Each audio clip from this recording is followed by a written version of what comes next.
Welcome to Fenway Park, a beautiful night here in Boston, and welcome to Sunday Night Baseball on ESPN, presented by Taco Bell. Dan Schulman along with John Kruk and Kurt Schilling, glad to have you with us here. The Yankees and the Red Sox wrapping up a three-game series. The Yankees looking for a sweep. They started the year 3-6. They're 12-3 since. They've been playing some really, really good baseball over the last couple of weeks. Why? Well, they're using a little Kansas City Royals 2014. Their back end of their bullpen is not dominant. It's like otherworldly. They've got two guys that are lockdown closers, and they can mix and match for matchups, which is, to me, a manager's dream. That is, to me, that's not a sustainable thing over the entire year because that's too many innings. But Alex Rodriguez hitting the back end of the bullpen, and they're healthy.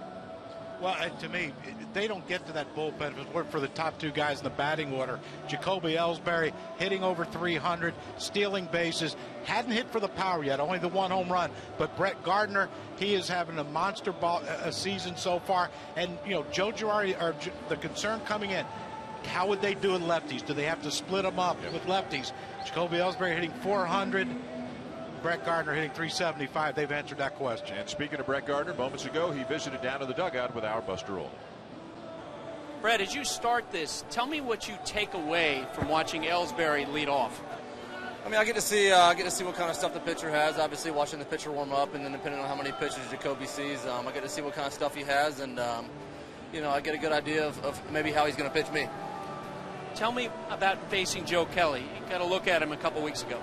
Yeah, he struck me out a couple times. He's got a really, really good arm. He's a really good pitcher, and he's young, but he gets it up there close to 100 miles an hour. You know, he's 95 to 99 pretty much all game, and he's got a good breaking ball to go along with it. He mixes in the changeup a little bit, so you just got to be ready to hit that hard fastball and go from there. Brett, thanks. Dan, back to you. All right, Buster, thank you. We'll talk about Joe Kelly in just a moment. But first, overall, the Red Sox rotation ERA entered play today as the worst of any rotation in all of baseball. Is this rotation good enough to be part of a playoff team? Well, if they were averaging about 8 runs a game, yeah, it probably would be good enough, but they're not. And that's the issue you have. You know, you have a bunch of inconsistent starts. Clay Buchholz, after his first start of the season, hasn't been that great at all. So if this can't pick up, and I think the guy tonight, though, Kurt, has a chance to pick up this pitching staff, but yeah, he has a chance to be a good one. Well, when you talk about pure stuff, this guy's in a league by himself. He throws as hard, if not harder, than any starter in the game. Average fastball is way above average, but his other stuff is wipeout pitches. And tonight, he needs to take the next step, and that's what I think everybody's kind of waiting for. And you also might have heard Alex Rodriguez had a big moment Friday night here at Fenway Park. It was a big moment in Boston for A-Rod when he broke into the big leagues as an 18-year-old back in 1994. His first ever major league game was at Fenway. His first ever major league hit was at Fenway, and home run number 660 came Friday night here in this park as well. He's in the lineup, DHing, batting third for the Yankees tonight as they try to complete a sweep of the Red Sox.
Sunday Night Baseball is presented by Taco Bell. Defect to the next generation of breakfast. Wake up, live Mas. And in part by Chevrolet. Find new roads.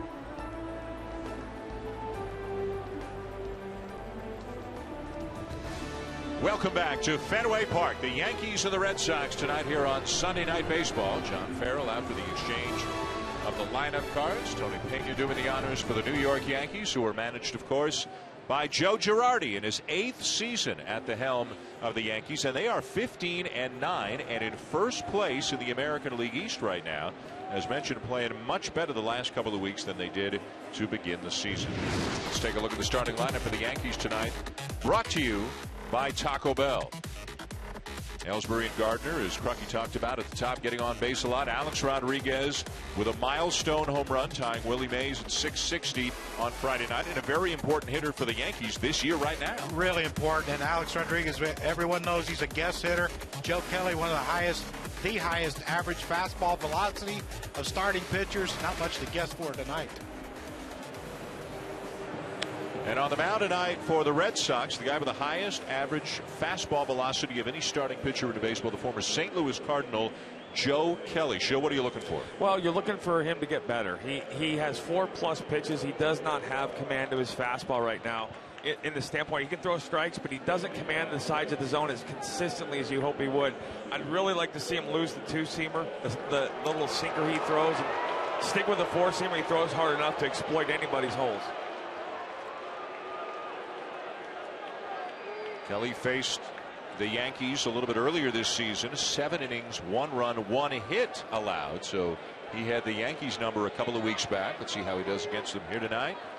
As Jacoby Ellsbury, the former Boston Red Sox outfielder, leads it off. He'll be followed by Gardner and then A-Rod. Ready to go here at Fenway Park. And in with the first pitch strike is Kelly. Jeff Nelson is the home plate umpire and the crew chief tonight.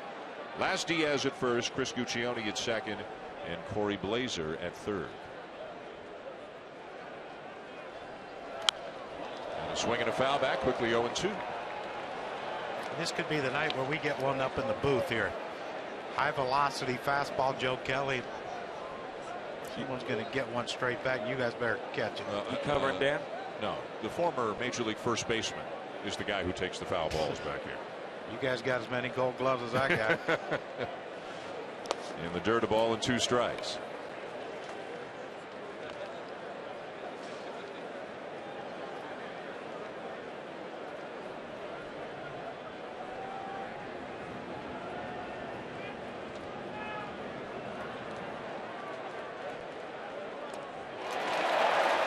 That's a changeup, but Ellsbury got a piece. 85-mile-an-hour changeup there from Kelly. The Yankees winning 3-2 on Friday night, 4-2 yesterday afternoon. Overpowering performances from their relievers. Betances and Miller on Friday, then just Betances yesterday. And the Yankees in a good groove right now. Again, the 1-2 and a check swing foul off over the third base dugout. That right there is why he doesn't need a 2-seamer. He throws so hard. His fastball is multiple pitches if he can command it. And I'm curious to watch his game plan tonight, because a lot of times when you throw well against a team as a young pitcher, you think you need to change your game plan to do it again.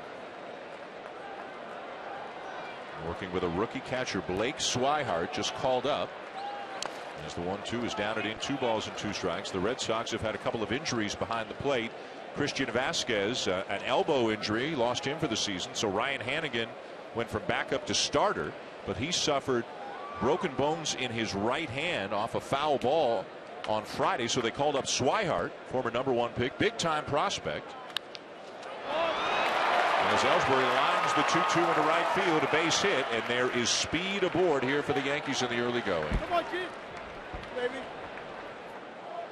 Gardner coming up. Alex Rodriguez into the on-deck circle. Friday night on a 3-0 pitch from Junichi Tazawa as a pinch hitter. A-Rod lined one over the green monster for career home run number 660.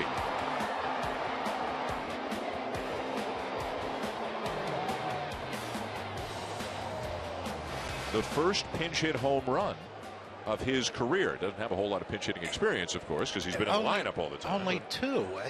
Yeah. You would think that they would, on given off days, he would get an at bat here and there. Here's Gardner.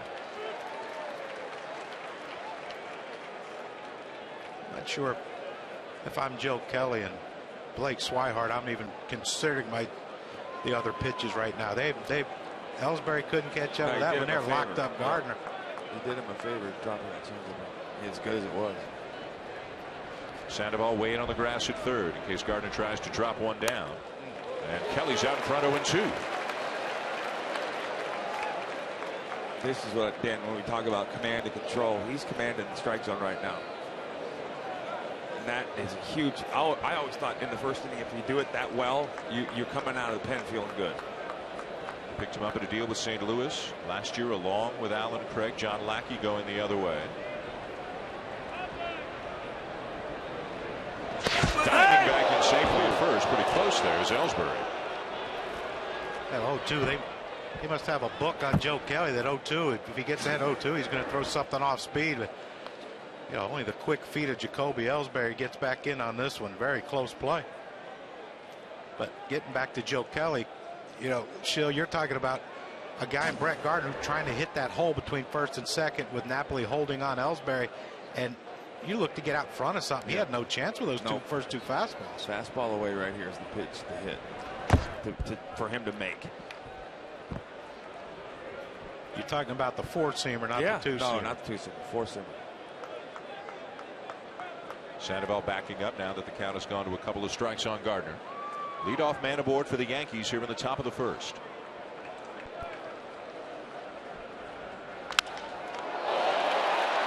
Kelly dug out by Bogarts at second. A nice play by the young shortstop to force the lead runner. So it'll be a fielder's choice, and that'll bring up Alex Rodriguez. The designated hitter, number 13, Alex Rodriguez.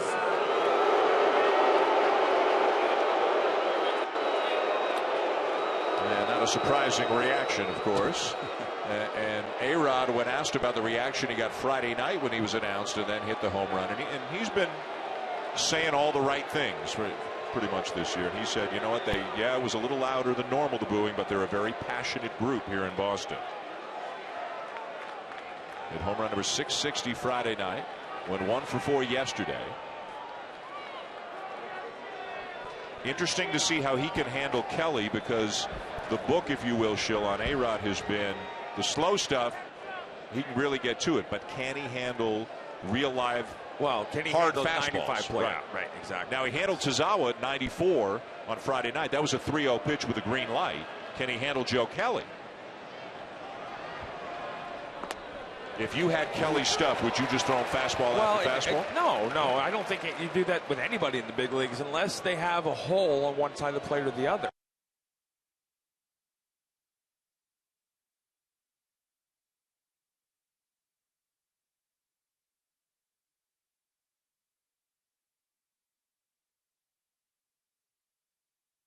Right now, if you listen to him talk, he's talking about how hard he throws and throwing harder instead of making better pitches.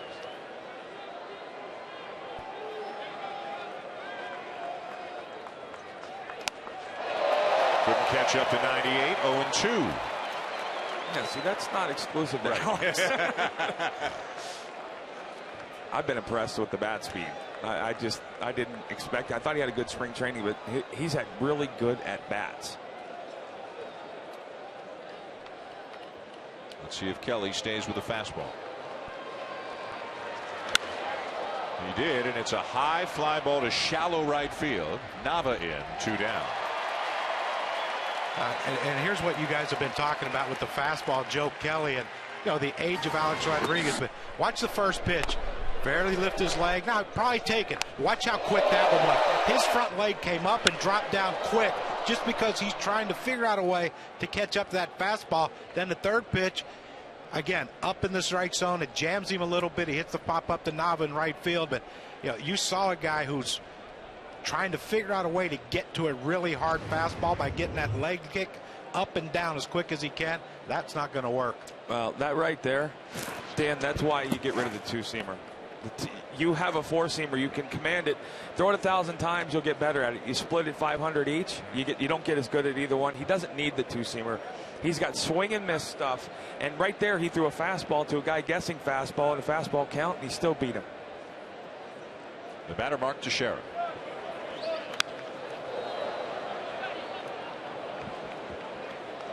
Yeah, one of the things for me when I used to face Alex, he was a guess hitter, and I don't mean that in a negative way.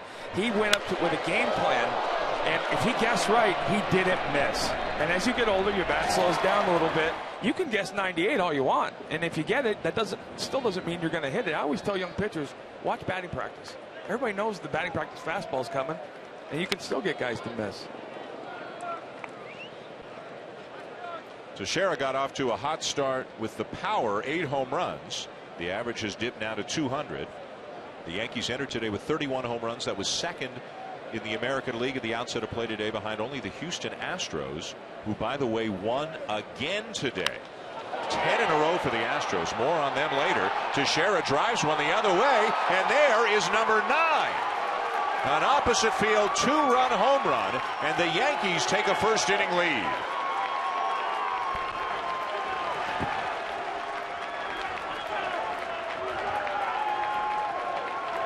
So you throw the ball 97, 98, and you're beating people. A lot of times as a young pitcher, you start to think or overthink, and you think, I need to mix it up. I need to do something different. Hardest thing to learn is you can use a fastball. He tried to backdoor slider right here and left it up. If that's a fastball, he hits that ball 50 feet foul. Gave him enough let up. He caught up on it. He crushed it.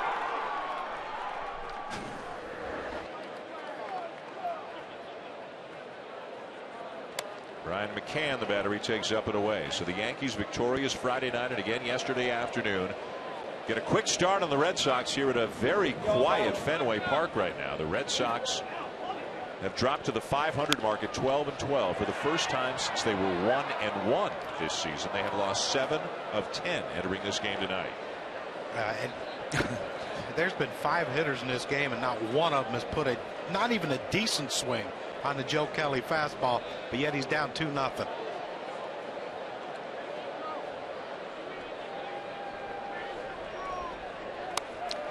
Good pitch. Now, I used to throw backdoor. I didn't have nearly the slider he has. I used to throw a backdoor slider to lefties a lot. As long as it's down, you're good. He got under that ball, tried to guide it to the outside corner, and Mark just hammered it. But you wouldn't throw it to a guy who can't hit your fastball, or hasn't proven he can hit your fastball. When guys ask you how hard you're throwing, the answer is always the hitters will let you know. And the hitters so far have told him they can't catch up to it, and they're looking for it.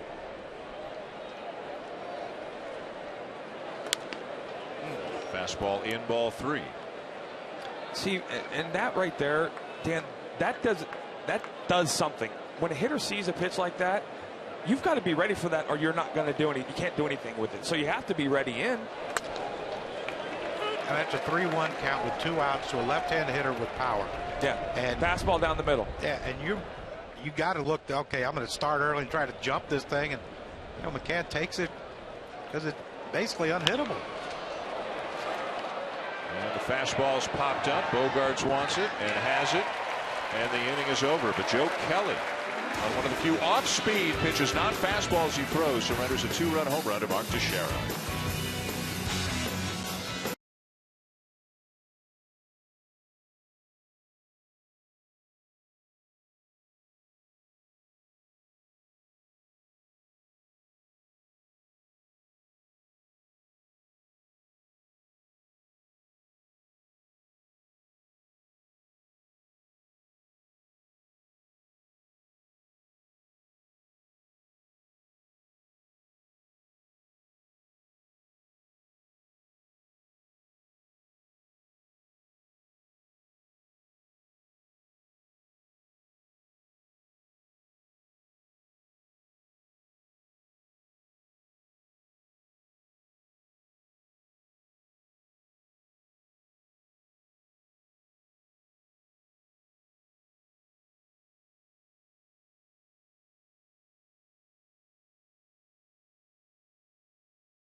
James Taylor, who's got a new song out, Angels of Fenway, officially released tonight. They played it on the video scoreboard here at Fenway Park. James Taylor, born in Boston, still has a home in Massachusetts, a Red Sox fan, and will be joining us in the booth in the top of the 6th inning here tonight to talk about the song and the Red Sox. Adam Warren is on the mound for the Yankees, a reliever with the Yankees the last couple of years. He's moved into the rotation this year, coming off a good outing, 5 2/3, 1 run, 6 strikeouts. Facing Mookie Betts, the Red Sox center fielder, as we get underway here in the bottom of the 1st. Betts will be followed by Dustin Pedroia and then David Ortiz. Betts hitting .221 on the season, but having a good homestand. 7 hits, 6 RBIs in 5 games. The Red Sox haven't had a lot of offense the last couple of days, but Betts has been an important offensive contributor for them in recent days, and still a guy, as you guys know, when you talk to anybody in a Red Sox uniform about Mookie Betts, they love him. They love his talent. They love his desire to learn and get better. They had to love it because he was an infielder in his minor league career, and they said, okay, try to learn how to play center field, and he's done that. People talk about him like he's a Gold Glove defender. Yeah. 2 hopper to short. Didi Gregorius makes the play, 1 down. Gives us a chance to check out the Red Sox lineup tonight. Brought to you by Taco Bell. Boston 6th in the American League in offense coming into the game tonight, about 4.8 runs per game. Pedroia is healthy. Ortiz has been hitting well recently. Hanley Ramirez has 10 home runs on the season already. And Pablo Sandoval very hot as well, 10 for his last 19. One of the best things the Red Sox have had going for them so far this year, as mentioned, is that Dustin Pedroia is healthy. The last couple of years, hand and wrist injuries.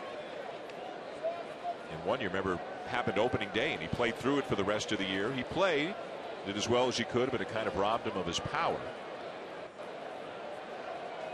And Crucky, you can speak to what it's like as a hitter to try to hit with a hand or a wrist injury. Well, and the thing is, it's his bottom hand, Dan. It's his left-handed. He's had wrist surgery, and he's had some hand issues in that left hand, and that's the power hand. That's the bat. That's the one that gets you to the baseball. It speeds up your bat.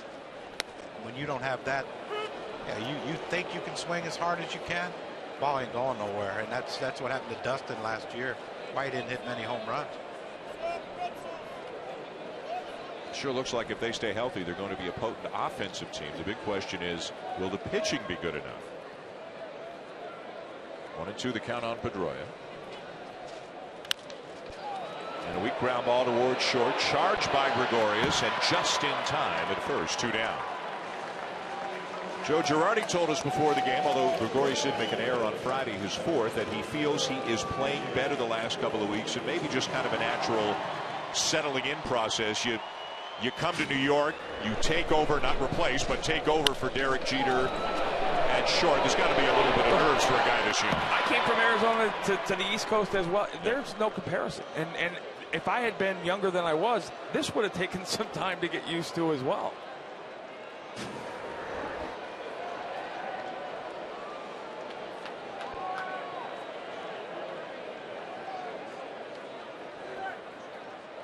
David Ortiz, the batter, with 2 outs, nobody on, and the Yankees leading 2-0 here in the bottom of the 1st inning. And Ortiz apparently not worrying about pace of play rules or anything like that. Although I think he did keep a foot in, but he can keep a foot in and still go through the whole routine with the batting gloves and all that. Games have been a little bit quicker this year, about 7 or 8 minutes, and there you can see Ortiz is in the box, still doing his routine. And as always, he's facing the shift. I think he just sent a big check at the beginning of the year and said, okay. You see Stephen Drew out in short field. So this is Headley. And Ortiz retired as Warren gets 3 ground ball outs here in the bottom of the 1st.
Top of the second here at Fenway Park with Curt Schilling, John Kruk, Buster Olney, the Green Monster, and Fenway Park.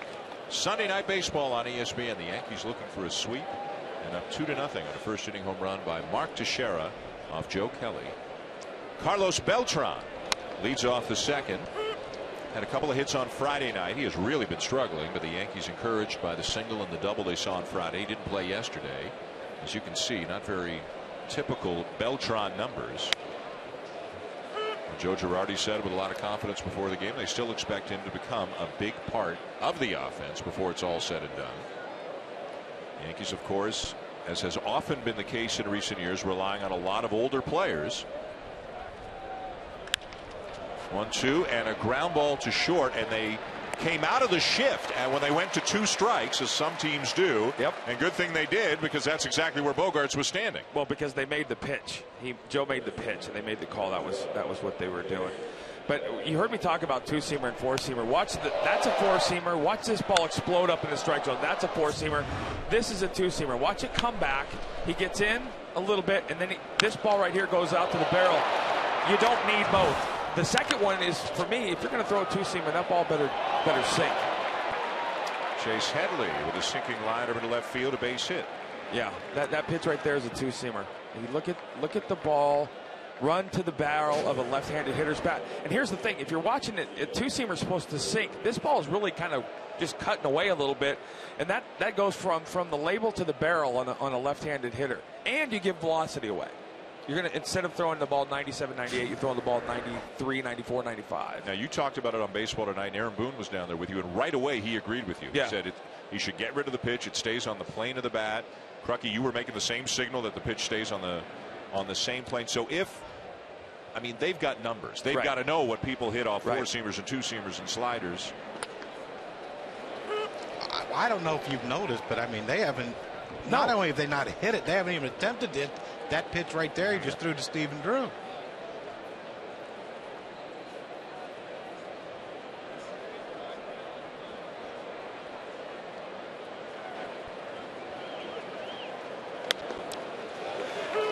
See, he's thrown some really good 2-seamers these last 2 at bats. And when you look at his pitch selection, this right here is why this guy has a 5.4 ERA. His fastball select, 70% fastballs, which is fine. I'd even like to see a higher number, but so many 2-seamers, and that's a pitch to contact. He's a very good athlete. Races over, gets the ball, makes the play to first, though, for the second. I didn't think he had a chance at Headley, who takes second now with 2 down. And Dan, that you add that piece right there. He does all the things you want a guy to do. He holds runners well. He fields his position well. He can handle the bat well as well. And he's got #1 stuff. This is your top of the rotation, game 1 in the playoff starter, if he could make that next step. I think he wants to. I just don't. Because you heard him talk before the season about the Cy Young Award and all that stuff, which you love, but you got to make adjustments. You got to get better as you go. 2 down, runner at second, and here's Gregorius, the #9 hitter and shortstop for the Yankees. It's unhittable. And he's wearing it out. Yep. No reason to throw anything else. Not yet. If you see a lefty just open up his hips and try to, even if he hits it, if he hits it hard, he's going to hit it foul. There's no way to keep that fair.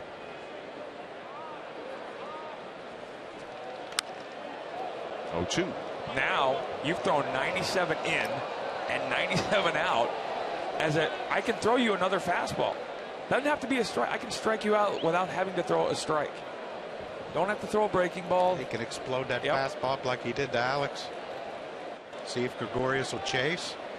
If not, then you come back in with the fastball he's been throwing to get strike 1 on these lefties. Ground ball to second, Pedroia to first. And the inning is over. 2-0 going to the bottom of the second. Middle of the order for the Red Sox, including Hanley Ramirez, already with 10 home runs on the season.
Every Sunday on Baseball Tonight, ESPN and Major League Baseball feature a local Little League program as part of our Sunday night coverage. Tonight, we welcome the North Reading Little League from right here in Massachusetts. Founded in 1952, close to 30 teams in the league. The Hornets are known for their rich baseball tradition. And after tonight, they're going to be known for getting Dustin Pedroia's autograph, among others, here at Fenway. Little leaguers signing the autograph? Yeah, I actually no, that's the Red Sox second baseman. Oh, I thought he might be one of the few big leaguers who gives autographs to people taller than he is. 2-0 Yankees, bottom of the second, and here's Hanley Ramirez. He's going to love us. He loves everybody.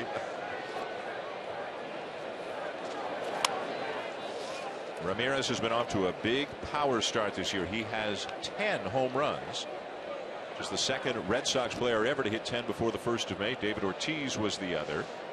22 RBIs. Ironically, he doesn't have any other extra base hits. Not that you'd expect him to have a lot of triples or anything, but he hasn't even hit a double this year. But he's got 10 home runs as he hits a little soft pop-up for Stephen Drew one down. Good pitch, real good pitch. Ran this is 94-mile-an-hour fastball right in on his hands. But I watched him warm up. Adam Warren, as he warmed up before the game, has a feel for both sides of the plate and the stuff. He's got a nice little breaking ball, good fastball, but real good command of his fastball so far. As mentioned, a reliever with the Yankees the last couple of years, but I mean, they needed to dig into their depth. Ivan Nova's not going to be back till midseason. Tommy John now. Of course, Tanaka is out, so Chase Whitley, who will pitch tomorrow in Toronto, has joined the rotation. So you're looking at Pineda's pitching like an ace right now. Sabathia,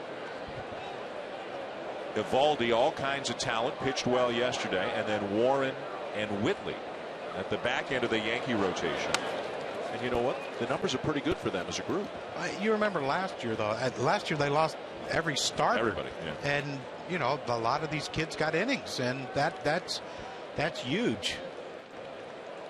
Pablo Sandoval is hot. 10 for his last 19. And now American League managers are getting to know what National League managers had known for years. You can't throw him a pitch and know he's going to take it, and you may not be able to throw a fastball by him. Well, he can't. He can pull a bullet. Yeah. He's got a quick bat. The thing about he's never, like Vladimir Guerrero, never seen a pitch he doesn't like. What separates him is he can put the barrel on the ball in places other people can't.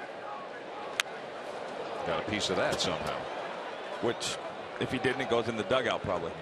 Well, that's the beauty of Pablo is you know, we talk about the National League bringing up a young kid, hitting him eighth, not knowing, am I getting pitched to, or am I getting pitched around?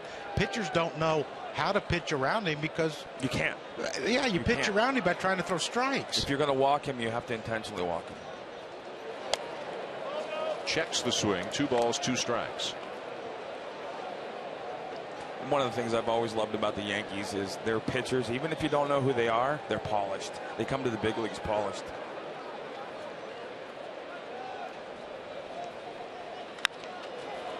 Again, somehow gets a piece of it as he rolls one out to second. And a nice play by Drew to get Sandoval 2 down.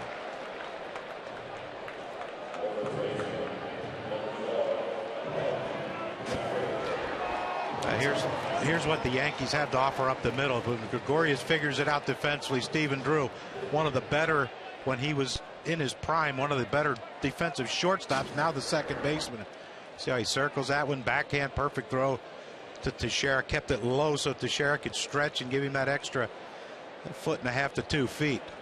And they're little things, and they go unnoticed, and they don't go in the box score. But those are the kind of plays for a younger pitcher that make you feel good about contact. You want them to swing and miss, but you feel good when you know the guys behind you can make it happen. So 2 down in the inning, and here's a struggling Mike Napoli, hitting just 160 on the season, 1 homer, 4 RBIs so far. Was out for a few days with an illness too, just getting healthy. You know, we're talking about Adam Warren like he's a junk baller, you know, compared to Joe Kelly. He just threw that fastball at 94 miles an hour. Yeah, this kid's got good stuff. That's why he's see the command of that fastball. He's working corners, but he also makes the ball go left and right on both sides, which is I think one of the bigger lessons that a young pitcher is challenged to learn. And it looks like he's part of the group led by Brett Gardner, who decided to grow mustaches for the Yankees. And either Warren started later Or his just doesn't come in as quickly as some of the other guys do. Might be a little younger. Ooh, Teixeira's got it going.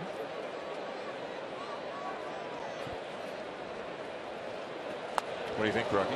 I don't think we're going to mistake any of them for Goose Gossage, let's be honest. Yeah, I couldn't have done that. Oof, nope, not me. No. Mine would have been like 6 different colors, none of them visible. Have you guys seen one you like yet? You like Headley's? No. Another ground ball. 6 up, 6 down for Warren. 5 of them on groundouts. We're here at Fenway Park, 2-0 Yankees after 2. North Reading Little Leaguers enjoying their time here in Boston tonight.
Fenway going to the top of the 3rd inning. The Yankees lead the Red Sox 2-0. Joe Kelly is on the mound for Boston tonight with more on the right-hander. Here's Buster Olney. You guys have heard about multi-sport athletes. Well, Joe Kelly's passion as a kid was skateboarding. He told me he would sometimes spend 8 hours a day at the local park. His mom, Andrea Valencia, sent me these. I asked him what his best trick was as a kid. He said, Benihana over my brother. And Crucky, I know you grew up in West Virginia. You probably did a lot of that. What does that mean exactly? He's got nothing for you, Buster. You have stunned him into silence. Not possible. Here's Ellsbury to lead off the 3rd inning. I never ever saw a skateboard in my life until I played in San Diego. And then I thought to myself, well, they don't have shock absorbers, so how can I get my big rear end on one to ride it? I would have paid to see that. Can you see me going down that either rail one on the steps? No, I can see you going down the steps. It wouldn't end well. No, it would not end well. Definitely an ambulance at the scene. We should try it. Nope. Good. Hey, you've just gotten out of the sling after shoulder surgery. Let's it gonna hurt? Let's take care of you for a while. What's it gonna hurt? Yeah. Everything. 2-1 to Ellsbury, who had a base hit, and he has got himself another little jet swing looper into left. That is beautiful. He's now 17 for his last 38. You hear guys saying, hey, I'm hitting it tough luck. Do they ever acknowledge sometimes you get a break here and again? No, never. I don't think I've ever gotten a cheap hit. What? I don't think I ever have. Yeah. What everyone thought was a cheap is the way I executed it. Right. You meant to believe that ball to left shallow shortstop. Nobody's buying. Well, you don't hit 300 if you don't get some of those. Sale. So Ellsbury 17 for his last 38. Gardner, the batter now, he's also hot. 13 for his last 38. They're both hitting over 300 on the season. They're both a threat to steal. Ellsbury's got 5 steals in his last 5 games. And having played with Jacoby, one of the smarter base stealers I've ever watched. He's not, his speed gets him stolen bases because he understands he studies his pitchers. If he's going, in his mind, it's about a 99% chance he thinks he's going to be safe. Got a great career stolen base percentage. Not going here as Gardner sprays it foul off to the left, 0-2. I still haven't seen a good swing on a fastball. A-Rod had some swings at the fastball. Ended up popping up to shallow right.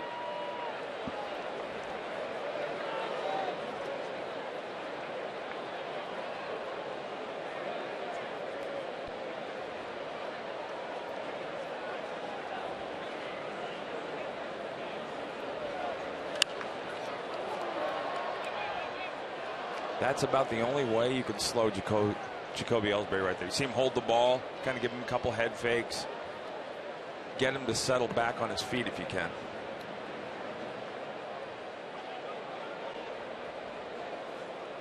And he almost picked him off the first time he was on, so that'll give you a little bit of hesitation and trying to get an early jump on him. Very quick pitched him. Strike 3 called. Gardner didn't like it. Now A-Rod. Well, Alex Rodriguez first at bat against Joe Kelly didn't end well for Alex, and this is it. When you get older and you're a guess hitter, I mean, there's no guessing here with Joe Kelly. I mean, it's, you know, you're going to have to just head up there and you got to guess the right location. Well, yeah, you guess 98 and hope you're swinging where he throws it.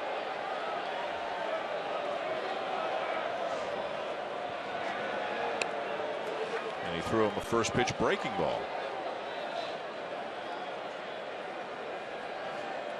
Not sure that pitch was necessary, to be honest with you.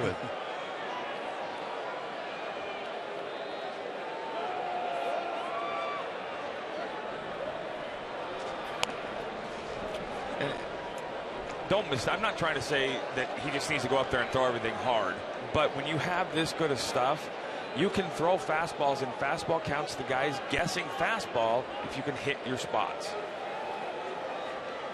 Doesn't matter if they're looking for it or not. If you're in your spot, and usually your spot, you know where their holes are.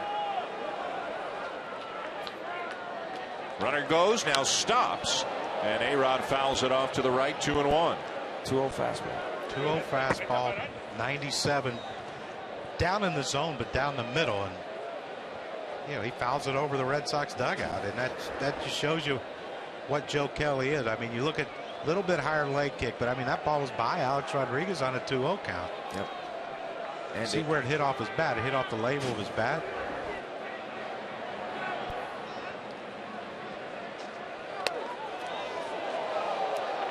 Three and one.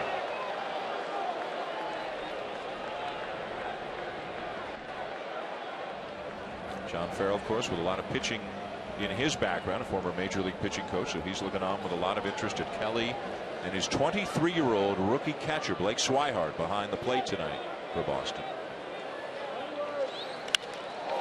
Up the middle, a base hit. Ellsbury stops at second. Yeah, this is what we talk again. Command and control is inability to hit the spots. Tries to go middle out, leaves the ball middle, and watch the catcher's glove. He sets up, he reaches across.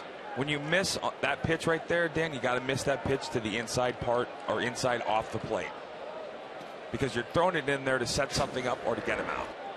So now he faces Teixeira, who took him deep for a 2-run homer. Took him the other way off a slider over the Green Monster back in the first inning.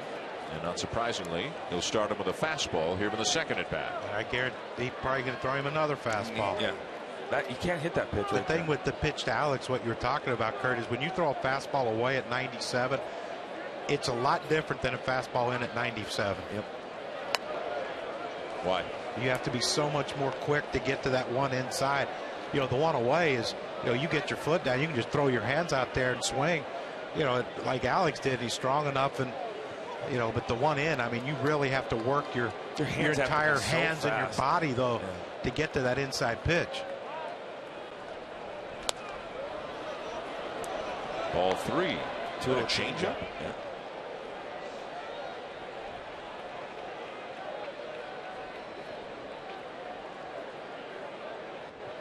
Any chance Girardi turns Teixeira loose? Yes. Oh, yeah.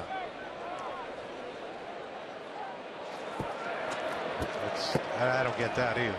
Well, again, 3-0. 3-0. Yeah, but your concern is with your runner on second. But you're looking at a guy that you know hasn't made 100 big league starts, and there are things you just have to learn and understand. And again, this guy's a power arm.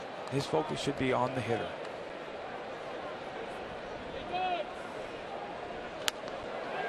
Inside corner, 3-1. And it didn't look like Teixeira was taken there. I mean, that wasn't a, you know, stand up and track the pitch into the catcher's glove. He just got a fastball he couldn't hit. Exactly. And on 3-0, when you get a fastball you can't hit, it's just telling you how great a fastball that Joe Kelly has. 3-2.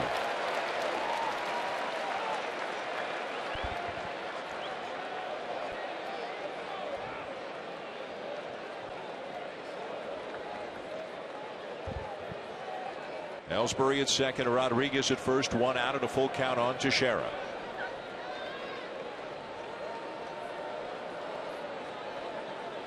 Yeah, I knew this was going to happen. I think they're thinking something off speed to get him to swing and miss instead of making a good fastball pitch to a good spot. He may get him swing and miss at the changeup or a slider here. That's not the pitch to make right here. It's too early in the game.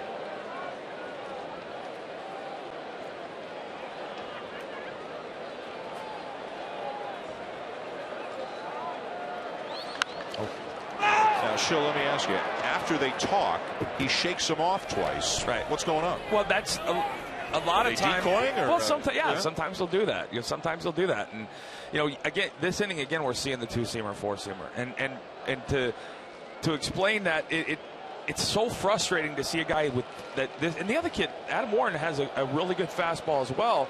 But you see the difference in the sides of the plate and how little of the corner Adam uses and how much of the plate that Joe's using.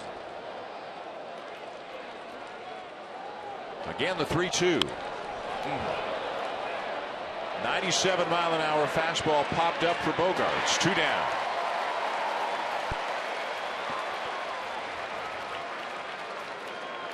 So, you know, I've been hammering the 2-seam, 4-seam thing. So the difference is this. This is a 2-seam fastball. And what happens is your hand pronates when it comes off the ball naturally. So what you do is you create rotation, and it's almost like a left-handed slider, a good sinker. Think Derek Lowe, Brandon Webb, Kevin Brown. Those balls are heavy, and they go down this way. A 4-seamer is, you learn, which is all I ever threw, your hand comes off this way, and you create backspin, and the ball stays straight, and it'll jump at the end. The key is you have to have a game plan. When I throw a 4-seamer, I want to know where it's going to be when it crosses the plate. 2-seamer, erratic. If it's not a big breaker, you don't throw it. So 2-seamer and sinker synonymous, the same thing. Same thing, yeah. Right. But and if a 2-seamer more of a ground ball, pitch to contact ground ball pitch. Yeah, exactly. But watch his 2-seamer. His 2-seamer is flat, and it moves left to right, almost like a little bitty cutter. Brian McCann popped up his first time up.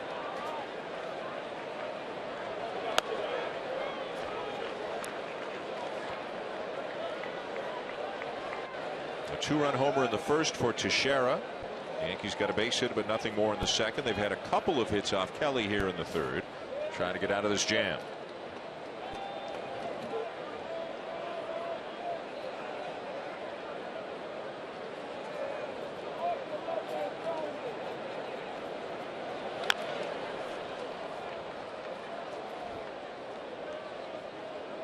How about the role of Swihart here? His second day in the big leagues. Yeah, again, we talked to John at the beginning of the game, John Farrell, before the game, and you know, it sounds to me like Blake's getting kind of a little input from a couple different places. They're trying not to overload him, but this is Joe Kelly. Joe Kelly's got to be making these pitches, and if Blake sees something, I'd like to see him tap his chest to show that he knows he's paying attention back there. So much coming at you as a young player, much less a young catcher. And a guy who wasn't expected to be in the big leagues this early, only because of the 2 injuries they've had behind the plate. Does Swihart get the call? His name was always out there, rumored to be the player other teams were asking for if they were interested in making a trade with the Red Sox, if the Red Sox were going to go out and get a starter or something like that. And I'll tell you this, I guarantee in his head he expected to be here, which is really all that matters. You get a 3-1 fastball right there.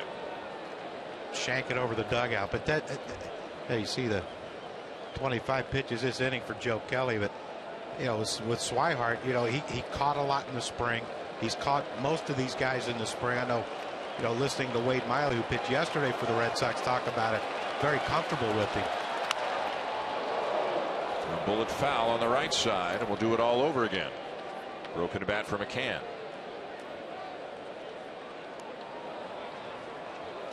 Got more Major League action coming your way tomorrow night.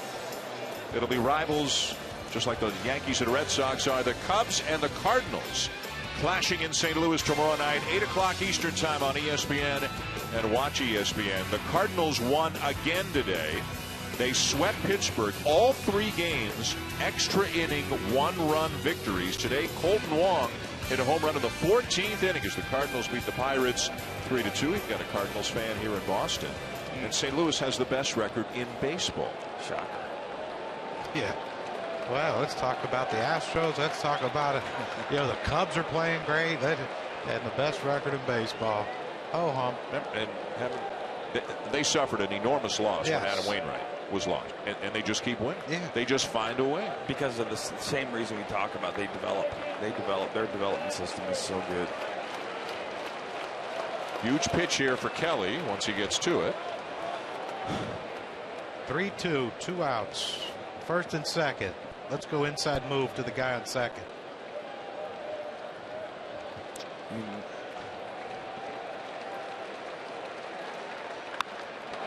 Ripped foul again. Here's the thing for you young pitchers at home. That's the only thing he can do with that pitch. The only thing he can do with that pitch is pull that ball fair, or pull that ball foul. He hit that off the barrel. I mean, as good as you can hit it. Yep. And you can't keep it fair. That's what and not to say that he can continue to go in there, but unless these lefties show an ability to inside out the ball, they're going to keep fouling it off or swinging through it. But he can't hit that pitch and the ball away. Lined into right center. This is trouble for the Red Sox. Cut off on the edge of the track. Ellsbury in to score. A-Rod coming in behind him, and a 2-run double by McCann. 4-0 Yankees. And there are some boo birds out right now here at Fenway. So watch the fastball pull, and this was for a reason. They had a plan. Fastball in. It's 3-2. He's trying to put him away. He gets the barrel of that ball. Now he needs to go fastball away. This is about making the pitch, not throwing hard. Watch the glove. Right down the middle of the plate. If he throws that ball on the outside corner of the plate, he rolls over to second base on that ball. Doesn't matter how hard you throw. You just can't live there. Good at bat. Great at bat. Great at bat.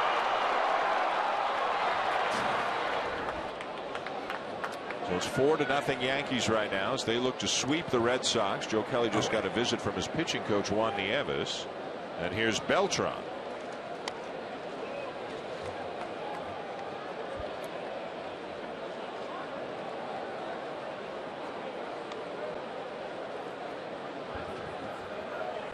Yankees have won 12 of their last 15.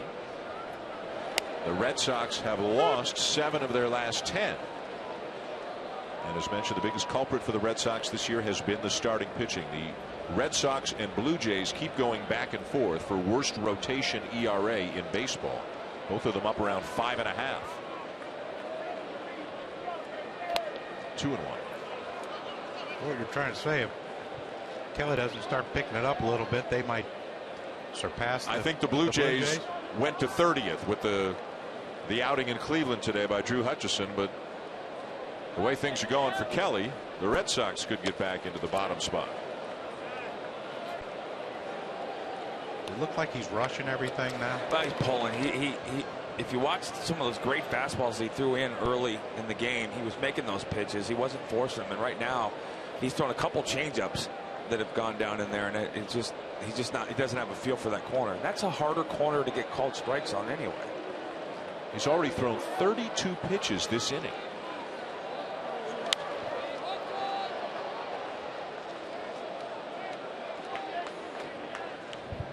Alex Rodriguez and the New York Yankees trying to sweep the Red Sox. They've got a 4-0 lead here in the third inning. They're already the leaders in the American League East. Yankees have won 12 of their last 15. They're looking to sweep Boston. They're getting some good pitching. Great work out of the bullpen recently, including in the 2 games here. And they have roughed up Joe Kelly. This will get another run home. McCann's going to score. Beltran's on his way to second. It is 5-0 for the Yankees.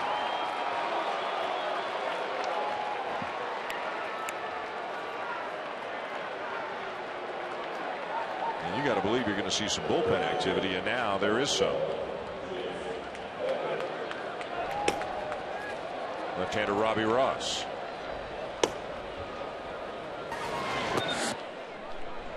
Well, we talked about Joe Kelly and his power fastball pitching in.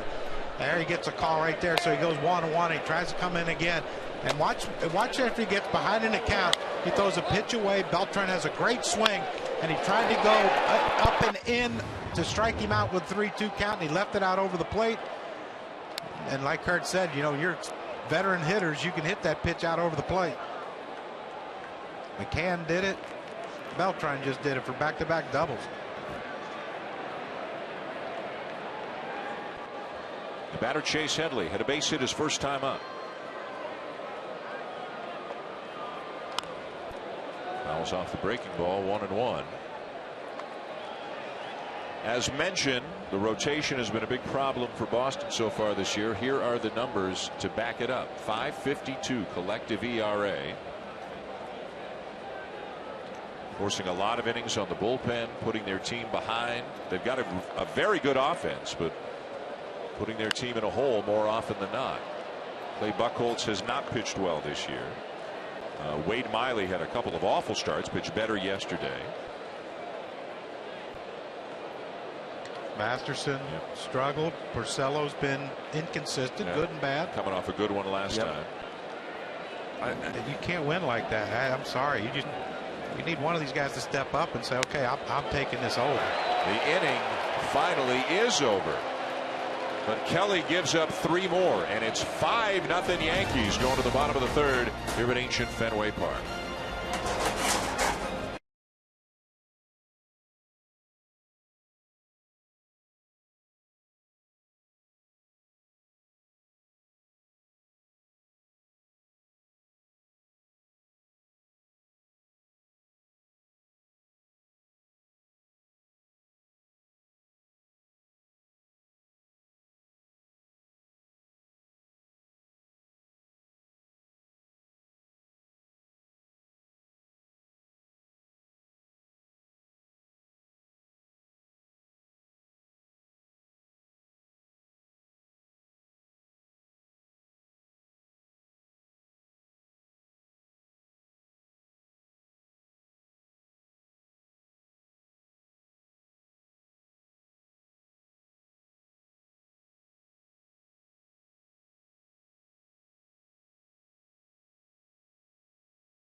Welcome back to Fenway. 5-0. The Yankees lead the Red Sox. Sunday Night Baseball on ESPN.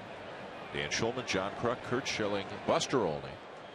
As the Yankees look for a sweep, Adam Warren's retired all 6 batters he's faced so far. He'll face Daniel Nava, Xander Bogaerts, and Blake Swihart here in the 3rd inning. Nava getting the start in right field tonight. Brock Holt, who had a crazy hot stretch for the Red Sox, cooled off in the last week or so. John Farrell will give him a day and get Nava into the lineup.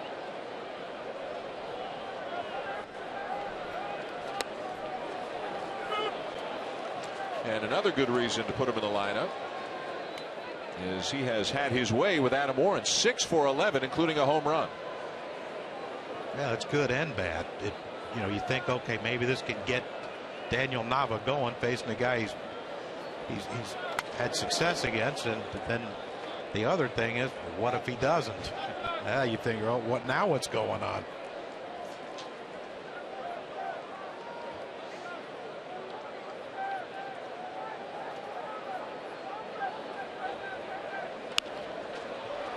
Another ground ball. Busy night for Gregorius. 1 down. Follow your favorite team and players all season with MLB.com at Bat, the #1 app for live baseball. At Bat is up to the moment, at any moment, with in-game highlights, live look-ins, replay reviews, radio broadcasts, StatCast, and more. Get MLB.com at Bat now. I'm trying to. Oh, hello. Push that little talkback button. I was actually talking about this kid. Here's Bogaerts. Oh. For folks who don't know, we've got a little button on our audio boxes up here that says talkback. So if Schill wants to talk to Tom Archer, our producer in the truck, he can push the button. If he wants everybody to hear, he can not push the button. Or he can forget to push the button and not want everybody to hear, and then you do anyway. We've all done it. Yep. Just don't want to end up on YouTube. Or fired. Wouldn't be the first time. Bogaerts hitting .263, 22 years of age. So the Red Sox, as John Farrell told us before the game, reminding us up the middle right now, the catcher Swihart, who's got 2 days in the big leagues, he's 23. There's Mookie Betts right behind Farrell, the center fielder, he's 22, and the shortstop Bogaerts is 22. So a lot of youth at key spots for the Red Sox right now. So Swihart's the veteran, right? He is, yeah. 23. Made his major league debut yesterday, went 1 for 3 with a walk.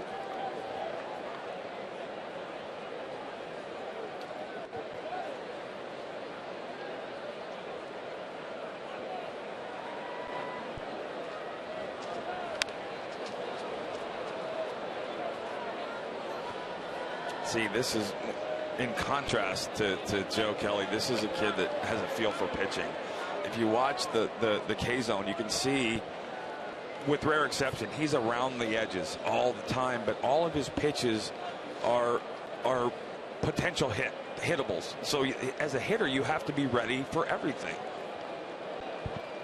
And you get them to swing at pitches they don't want to swing at. A little bit off, and he got him. 2 down. That'll bring up Swihart. As mentioned, called up yesterday after the injury to Ryan Hannigan, and in his major league debut picked up a base hit, went 1 for 3. He's a former third baseman, outfielder, an athletic guy, a switch hitter, as that's him scoring there on the double by Mookie Betts. And a guy who's got a lot of tools, a lot of athleticism, and Buster, a lot of people in Boston excited about his future. That's right, Dan. And the first word everyone brings up is athleticism. You saw that double off the wall and him scoring from first base. Joe Girardi told us before the game when we asked him, can you think of another catcher who would have scored from first base on that kind of hit? He brought up Craig Biggio, but he was having a difficult time coming up with the names. That's how well Blake Swihart runs. You know, one of the other things, Dan, if you look at his physical build, I heard this early in my career, and it came to be true. Good to great catchers are not the big 6'4" bulky guys. They're the athletes in a compact frame, because the job is so hard and so physical. And as a pitcher, I always loved having catchers built that weren't that tall, because umpires don't like them. They block a lot of the strike zone. They're hard to navigate around, and they're more athletic. It's easier to be athletic.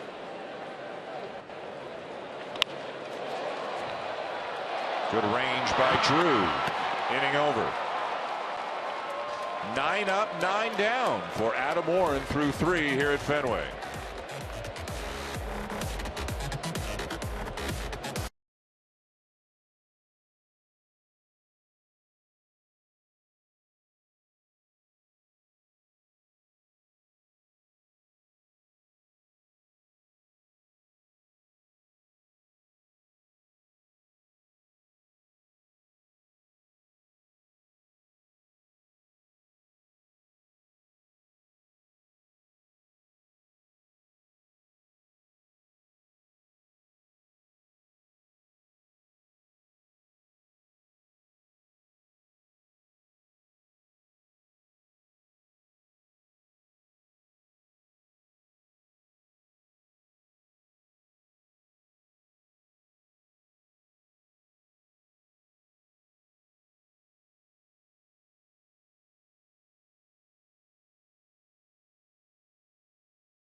Now we're back here at Fenway as we go to the top of the 4th inning. The Yankees with a 5-0 lead. Got 2 in the first on a home run by Mark Teixeira. Brian McCann with a 2-run double. Carlos Beltran with an RBI double. All at the expense of Joe Kelly here tonight. Stephen Drew leads off.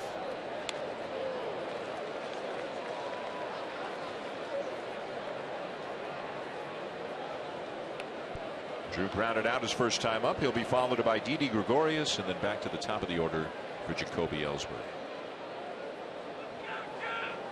1-1. Way inside of the belt, ball 2. Watching the Yankees and the Red Sox. Reply using #RepMyTeam with a picture of how you're supporting your team and your tweet. Your picture could wind up on the telecast tonight.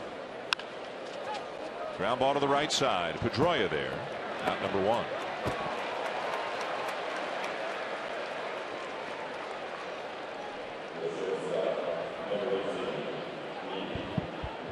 Now Gregorius. The perception of this division, the American League East, is that there are 5 teams, all of whom, if things go well, could win it, and all of whom, if they have some injuries or things don't go well, they could wind up right near the bottom. You can see on the standings there on the green monster. Looking out to left field, all the teams are within 4 games of one another right now, but the Yankees are playing well. They've created a little bit of separation.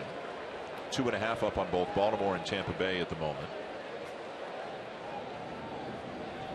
But is there a team in your minds, guys, that can break away from everybody else in this division? Another ground ball, 2 down. No. They're all flawed enough that. Yes, yeah. You can't look at one team and say, wow, when all 5 teams, if they're all putting it together all at once, you can't look at one of them and say, yeah, they're so much better than everyone else. That team's not in this division. This is not the old AL East. We had the dynasties. we weren't counting the Yankees as part of this thing in spring training because they had so many ifs, and they're through April, and Joe Girardi again has managed to make something. But no, I don't see any. The standings could end up that close in September. Yep. And it could be reversed. Yep. And if they end up that close, it's hard to envision 2 playoff teams coming out of this division. I don't see that. Yeah. I think you'll get Central. Central could actually have 3.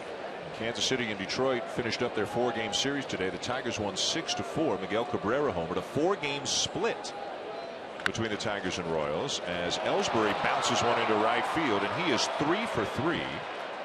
And we will see the Royals and the Tigers 1 week from tonight. That's where our Sunday nighter is next week in Detroit, as the defending American League champion Royals come to town to take on the Tigers. For our sake, hopefully all the Royals players are done with their suspensions and we can get their full 25-man roster going. But it's going to be fun watching how the power pitching, especially in the bullpen of the Kansas City Royals, how they, how Miguel Cabrera and Victor Martinez and those guys fare against that strength that the Royals have.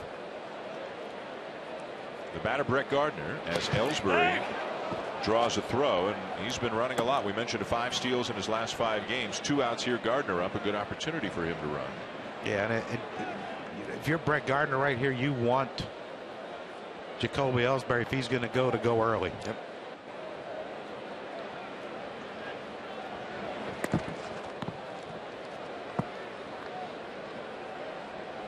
Napoli caught that ball wrong. Yeah, he fired it back at Joe Kelly. That one stung him.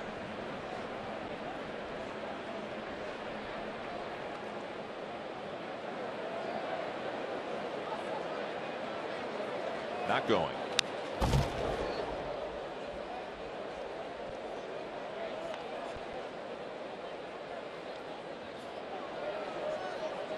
Pretty aggressive hack right there. I was just going to say that when you throw the ball 98 miles an hour, guys should not be swinging like that. Well, but you look at Gardner's first 2 at bats, it was fastball in to get him behind in the count, and so he probably said, okay, I'm not going to let you. Good swing.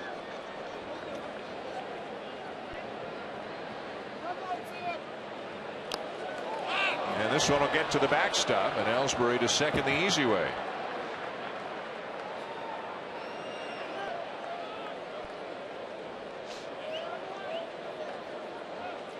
For young pitchers out there, this is the difference between stuff and execution. Adam Warren is pitching his butt off, and he good fastball, real good fastball, but it's a great fastball because he commands it. This guy physically, obviously, we've been saying it all night, unbelievable stuff, but he's down 5-0. And what's got to be just as frustrating, all 5 runs have scored with 2 outs in an inning. Yep. And the Yankees threatening again here with 2 outs after they had nothing going. Another bouncer off the glove of Napoli. Everybody is safe.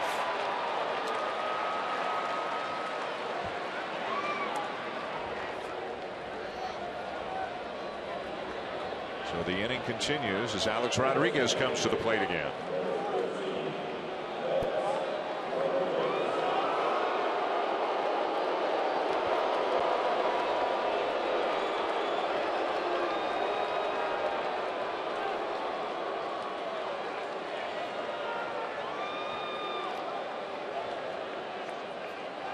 The scoring on that play, by the way, an error on Napoli. Here's A-Rod sitting on 660. First and third, 2 down.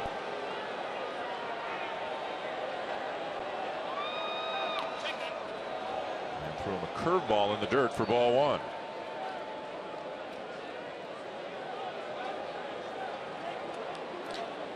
Isn't this how he got behind him last time up and Alex got the base hit off of him? Slider ball 1, fastball ball 2, slider ball 3. At some point you got to figure fastball in's coming.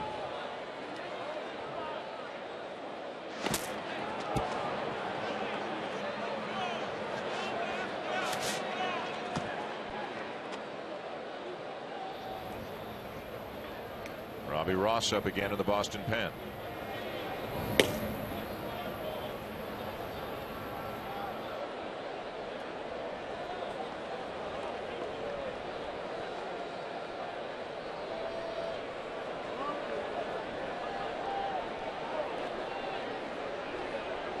Runner goes from first, pitch in the dirt, no throw, a stolen base for Gardner.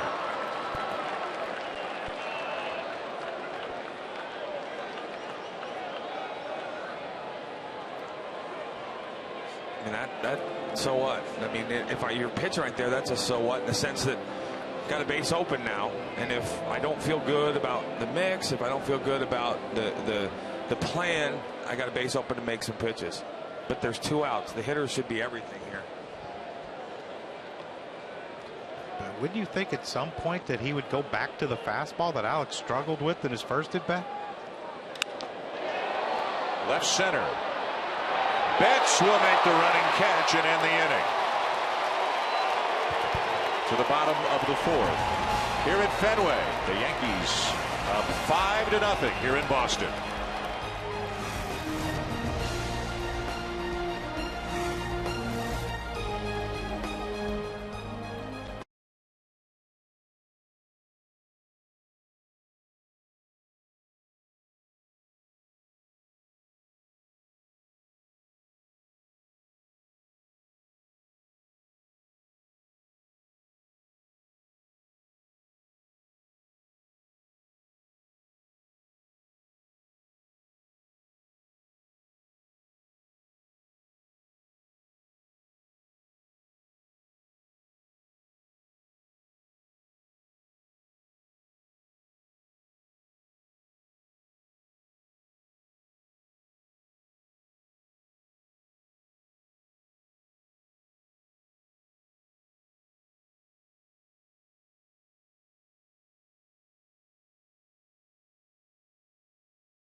Sunday Night Baseball on ESPN, presented by Taco Bell. Back here at Fenway Park, all Yankees so far. They're up 5-0 on the Red Sox. Going to the bottom of the 4th inning. Between innings, we visited with Yankee manager Joe Girardi. Joe, 9 up, 9 down for Adam Warren so far. What have you liked about what you've seen? Well, I think he's used his off-speed really well tonight. He's had good control of it, and he's also had really good command of his fastball, and he's going to need to continue to do it against this lineup. Joe, Mark Teixeira off to a hot start with the power bat. Have you ever seen him hit a ball that far the other way? Yeah, well, he did it this spring, and we kind of looked and said, oh, that's a great sign from Mark Teixeira to be able to drive the ball that way, and it just told us that he was healthy. Joe, thanks for the time tonight. Thanks, guys.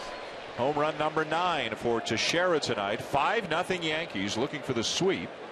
As we go to the bottom of the 4th inning, Adam Warren has faced 9 batters. He has retired 9 batters, 7 of them on groundouts, 1 pop-up, 1 strikeout. Nothing even to the outfield yet until now. Lined into left center, gets by Gardner to the wall, and with the speed of Betts, he's easily into second base.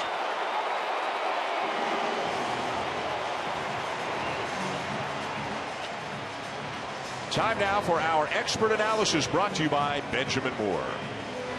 When we talk about command, we talk about control. You're going to see Adam Warren with command. This is the ability to move your pitches around the perimeter of the strike zone, and when you miss to the side you're throwing to. That's command of a fastball. Joe Kelly, talk about this stuff all night, and we have, about how great his fastball is. It's hard. It's in the middle of the plate. Big league hitters will tee off when the ball's in the middle of the plate. They're both throwing strikes. Adam Warren's throwing quality strikes. First base runner tonight for the Red Sox. Betts is at second. The batter is Dustin Pedroia.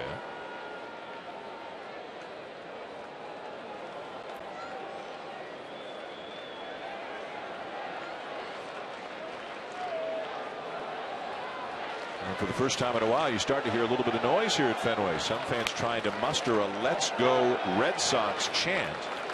The Yankees took some of the air out of the ballpark right in the first after that Teixeira home run.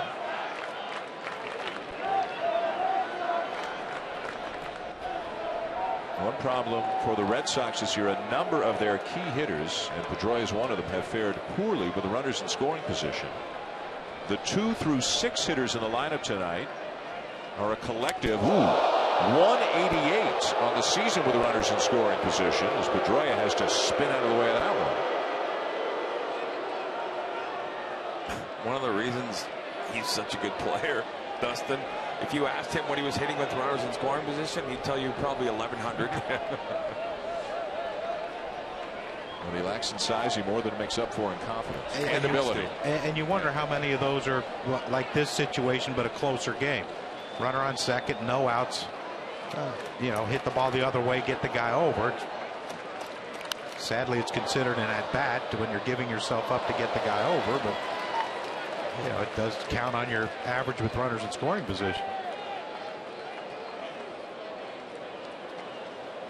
Here's the heart of the order, the guys that we were talking about. This is the 2 through 6, not in the order in which you see them. The order in which you see them is from the worst to the best batting average with runners in scoring position. You're just used to, in this ballpark especially, you give the Red Sox an opportunity and they can cluster a big inning together in a hurry.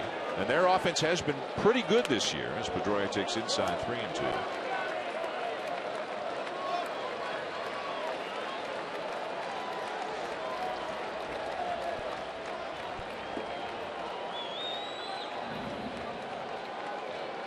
Dangerous bats on this team. Ortiz in the on-deck circle. Hanley Ramirez behind him as the Red Sox try to cut into the deficit.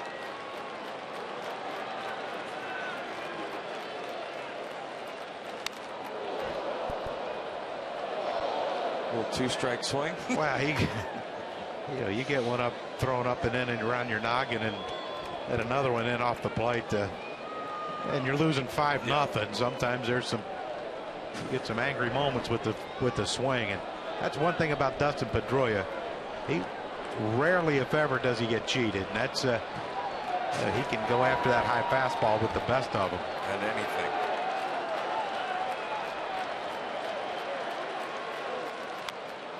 Got a piece. And we've seen him foul off the high one and foul off the low one. That's the tough thing for me as a pitcher against a guy that makes contact like that. Well, watch how he goes about going down after this pitch. It's down and out of the strike zone. Look how he bends his knees. I mean, his back knee almost hit the ground. When you looked at the pitch before that was up, his legs were up, and that's the most remarkable thing to me, that he can use his legs to keep his bat flatter through the strike zone on pitches down and pitches up.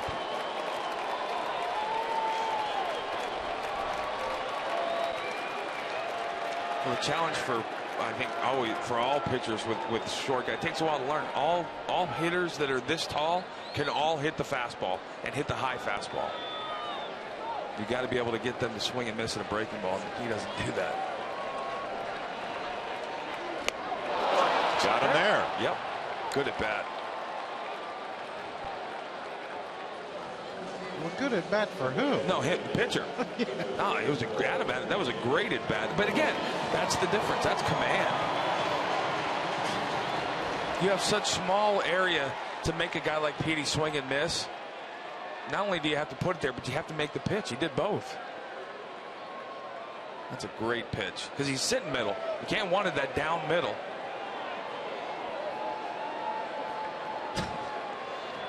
Shoot. Yeah. Fiery guy. Yeah. That's one word for it. Yeah. There's David Ortiz. Ortiz grounded out his first time up. You said the ones that get you fired. Right. Well, I mean, I have like 400 stories to tell about, none of which could be told on the air.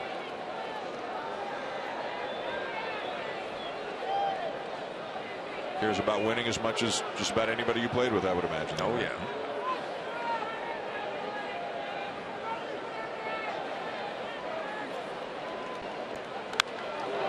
Foul back. And the whole personality thing is not for show. That's who he is. Well, just a beautiful Sunday here in Boston. Temperature up in the high 60s. Remember how long it took them to dig out from that unbelievable winter they had. All the snow here. So they enjoyed really the warmest day they've had so far. Up near 70 degrees today. And a very comfortable night for a ball game. Red Sox to stay home and play the Rays over the next 3 days. The Yankees head to Toronto for 3.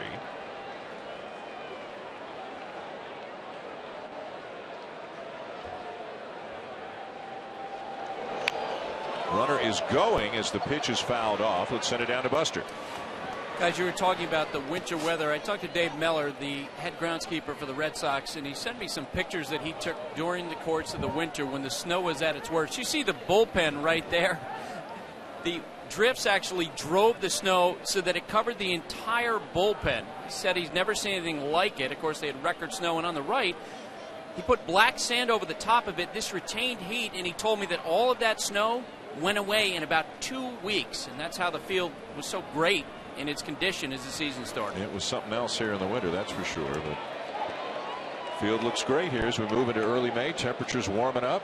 Red Sox hoping to heat up. They've lost 7 of 10. They're a 500 team right now. They're down 5-0 in this one, being out hit 8-1. Which he's trying to battle with a 0-2 count on him. Warren, a long look back, and the pitch is outside. Ball 1. Warren was a starter in the minors.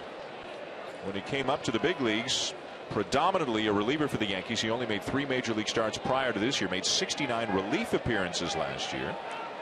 A 4th round pick in 2009 out of the University of North Carolina.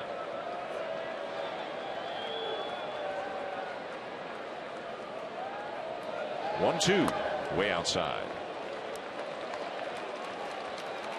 And he has had much better success statistically as a reliever in the big leagues, although again the starting numbers, that's a small sample, as you can see right there. Just 7 starts in the majors prior to tonight. So far tonight, so good. Keeping these Red Sox hitters off balance. Change up away and a full count. Well, he had Ortiz 0-2. Now it's back to a full count. Another dangerous hitter on deck, and Hanley Ramirez.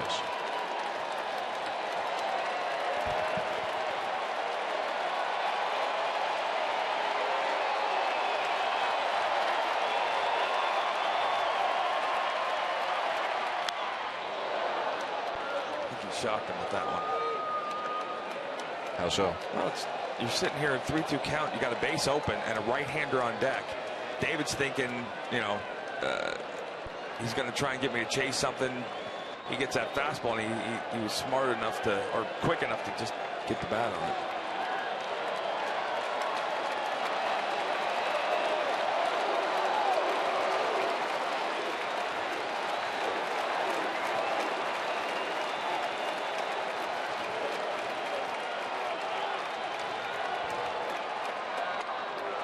And he walked him. So 2 on with a 1 out for Hanley Ramirez. Ramirez with 10 home runs in the month of April. As mentioned, only David Ortiz had ever had that many home runs before the 1st of May. 22 runs driven in. They have gotten everything they could have hoped for out of Hanley Ramirez after signing him in the offseason. Hoping he stays healthy, hoping he gets acclimated out in left field, and hoping he continues to swing the bat the way he is right now.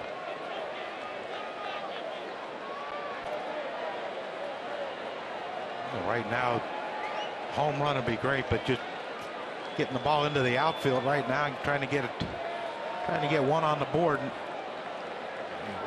You have to remember, you get later in this game, that bullpen for the Yankees shows up. You better get them now.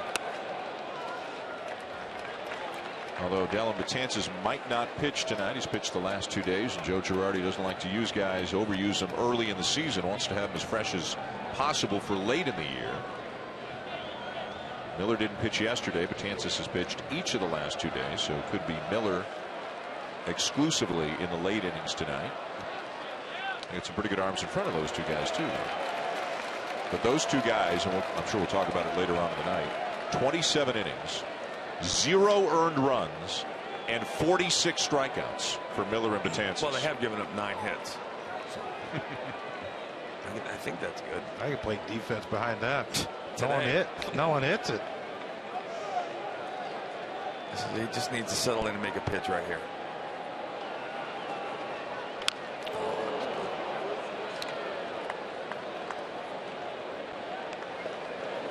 Here's some of the numbers for Betances and Miller. Yesterday, in the game here at Fenway Park, Betances faced 4 batters, struck them all out, and threw 14 pitches. It wasn't that he struck them out. It was the method with which he struck them out. And, you know, give John Farrell credit. You know, we brought up about the shadows, and he said it wouldn't matter if it was midnight. He said we weren't going to touch the stuff he had yesterday. I'm not sure I've seen that combination of stuff anytime recently. You know, an imposing too. I mean, Betances is 6'8", Miller's 6'7". But look at the swings and look at the hitters. Yep. Napoli, Holt, Bogarts, and Swihart. Didn't have any of those down in Pawtucket. He is something else. They are. That bullpen. Yeah.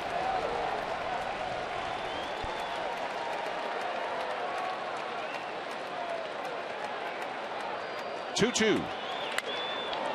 Ground ball to short. There's one, and in time for the double play. The first threat the Red Sox have, and they can't capitalize. End of 4, 5-0 Yankees.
Well, welcome back, and the Red Sox decided to challenge that out call at first base. The Yankees came off the field, but the Red Sox are challenging, saying that Hanley Ramirez beat it out at first.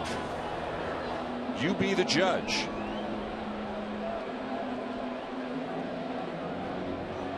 Now the call on the field was out, so is there clear and convincing evidence in the minds of the official back in New York to overturn it? Depends on what uniform I'm wearing. This is a big call. Either the inning's over or you've got first and third 2 outs, and this has been going on. Got to be over 3 minutes right now. This has been going on during what was to have been the entire break between innings.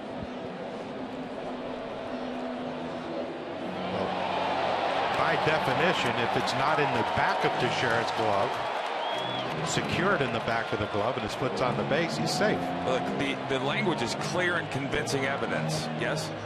Okay. clear to me. He's safe. Safe. You can hear the reaction of the fans here as they watch it up on the Jumbotron. Let's get a look. Safe.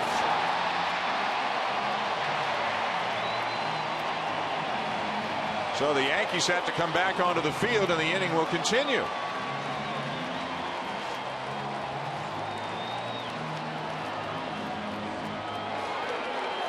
I can honestly say that never happened.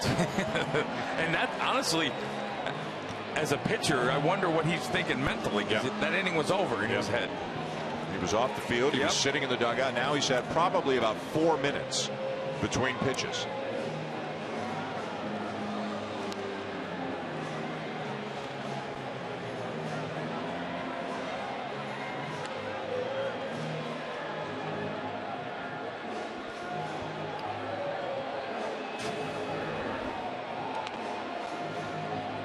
See the play here. Didi Gregorius, made a good feed to Stephen Drew, but Stephen Drew had a little trouble getting it out. If he gets it out quicker, it's no issue. But you see the foot of Hanley Ramirez land on the base before the ball is secured in the back of the glove of Mark Teixeira, and according to the rules, the ball has to hit the back of the glove before it is considered a catch. So the inning resumes with runners at first and third, 2 down, and the always dangerous Pablo Sandoval batting for the Red Sox. They're down 5-0 in the bottom of the 4th. Since you and Boog Shambi were killing me on the rule book, I thought I'd throw that one. That was good. Well done.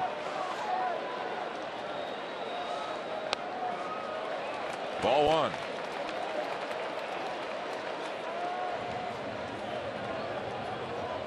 Pedroia, Ortiz, and others looking on for the first base side of the field. The Red Sox have but 1 hit on the night, out hit 8-1, trailing 5-0.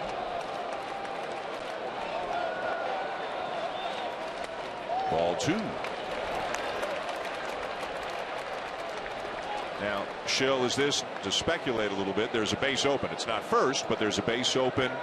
And a struggling hitter in Mike Napoli coming up. Are they working around Sandoval a little bit here? I don't know if they are, but this is a situation where you're making pitches with the on-deck hitter in mind if you are pitching around.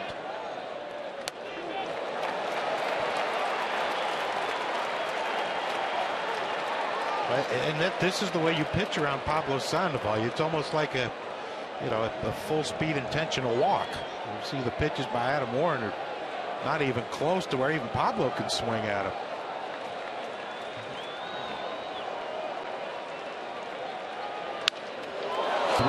Green light, ground ball to short, and the inning is over.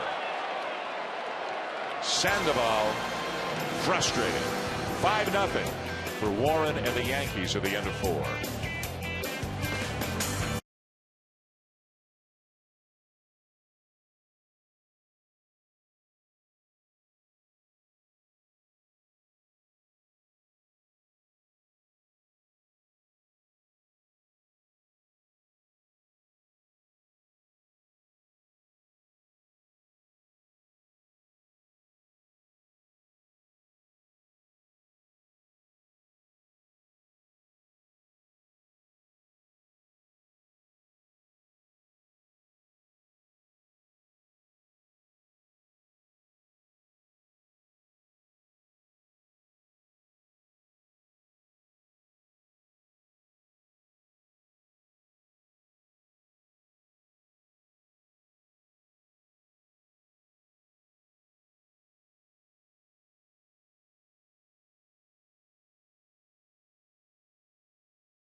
Back to Sunday Night Baseball on ESPN from Fenway Park in Boston. Mark Teixeira with a first-inning home run, his 9th home run of the season.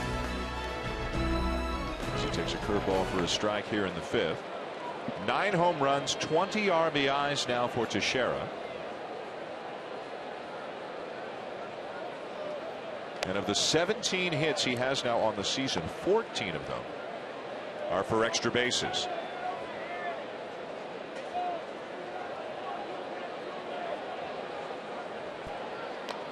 The Red Sox just switched Sandoval and Bogarts after the last pitch when it went to 1-1.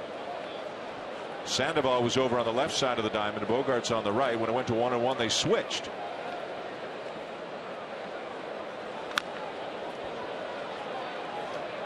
That's something that's going to have to be I mean, are we getting, is it that technical? Oh, it's that precise, I think, is what. 1-1. Yeah.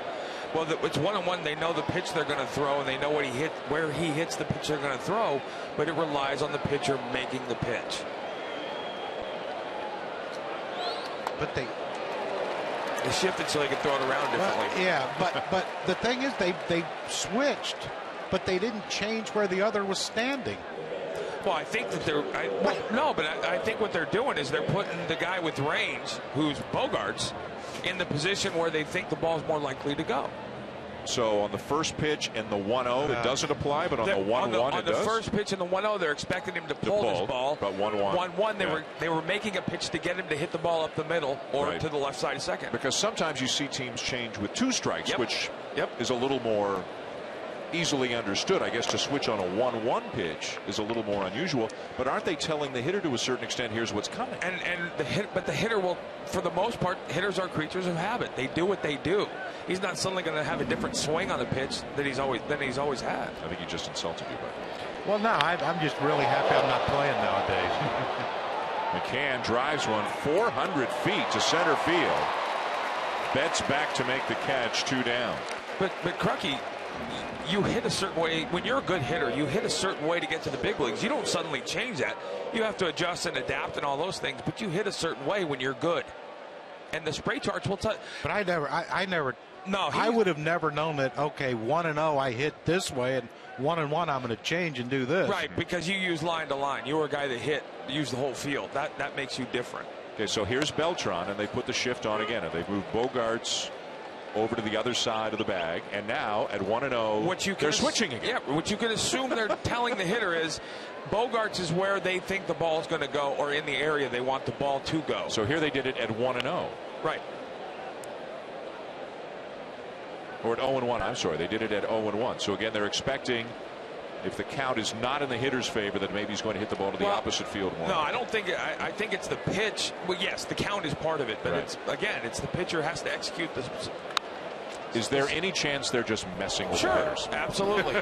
but I would tell you probably not. As a pitcher, just stand in the field and catch the ball when they hit it. You know, but I don't know. They could be. I doubt it.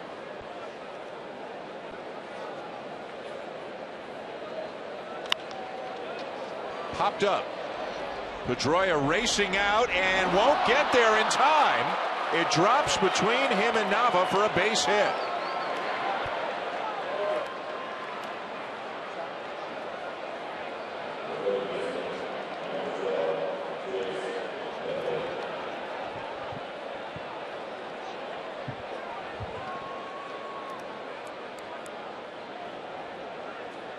I think Daniel Nava looked at him when that ball was about halfway up. Well, this is a ball that the right fielder has to take command on, and if he can't get it,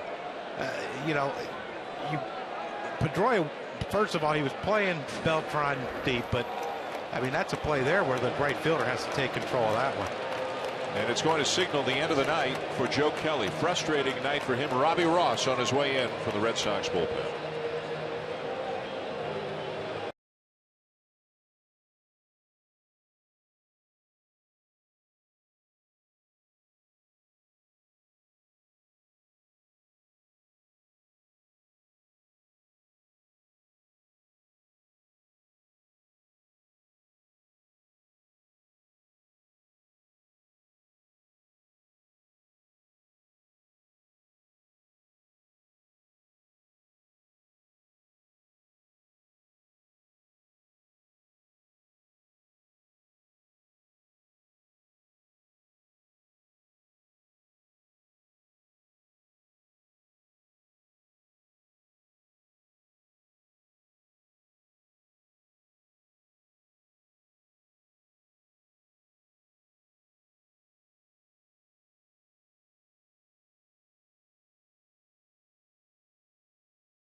Top of the fifth here at Fenway with the Yankees leading 5-0. That pop-up dropping between Pedroia and Nava, knocking Kelly out of the game. Going to bring in left-hander Robbie Ross, ex of the Texas Rangers, in for the Red Sox. Ross was picked up in an off-season trade, and so far this year has made 10 appearances for the Red Sox. Had a great year as a rookie back in 2012, went 6-0 with a 2.22 ERA. Last year didn't go as well. He actually spent some time down in the minors after struggling with the Rangers. The Red Sox will turn Chase Headley around as Joe Kelly looks on, a dejected Kelly looking on from the first base dugout. Beltran is the runner at first, 2 down here in the 5th inning.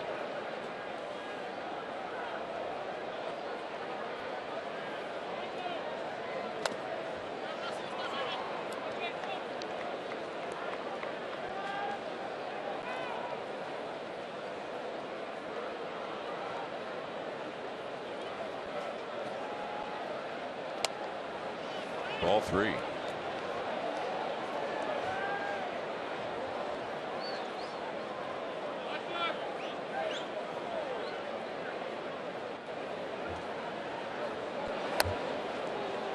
Oh, and he gets a call. It's 3-1. Headley was about ready to take off the shin guard, make his way down to first. Yeah, that almost dropped, and the shin guard almost came off. That's where you got to think, wait a second. He's thrown 3 pitches, not close. And you're going to give him that one? 3-2.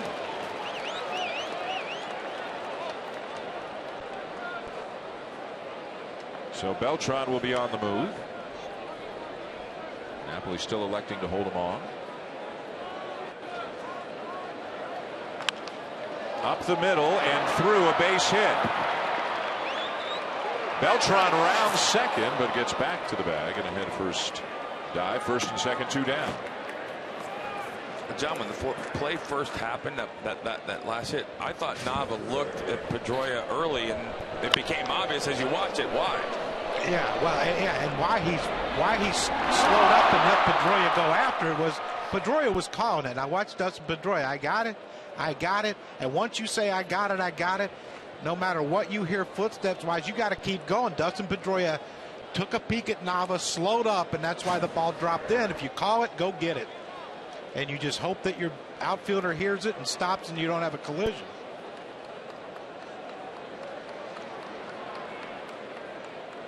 So that loop single, then the ground ball, base hit by Headley. That gives Drew an opportunity. Swing and a miss, 0-1. Drew's grounded out twice tonight. He's hitting 162 on the season. He hit 162 last year as a member of both of these teams, his combined numbers. So he's consistent.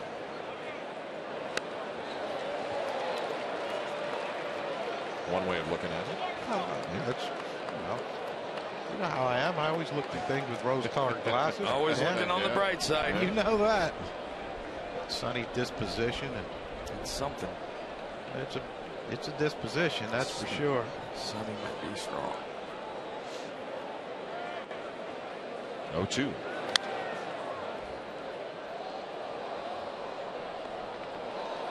Well, they brought him back to play second base this year. They acquired Gregorius to be the regular shortstop. Drew can obviously fill in at short. Well, that's what was surprising when I heard that the Yankees got Didi Gregorius. I thought that's why they signed Stephen Drew last year, to play some second till Jeter retired, and then he'd go right to shortstop, his natural position.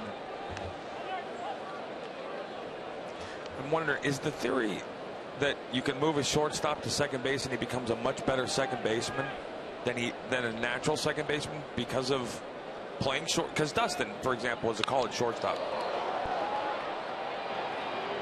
Betts is there, and the inning is over. 2 men left on by the Yankees to the bottom of the 5th. The Yankees lead 5-0 here at Fenway.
Sunday Night Baseball on ESPN, presented by Taco Bell.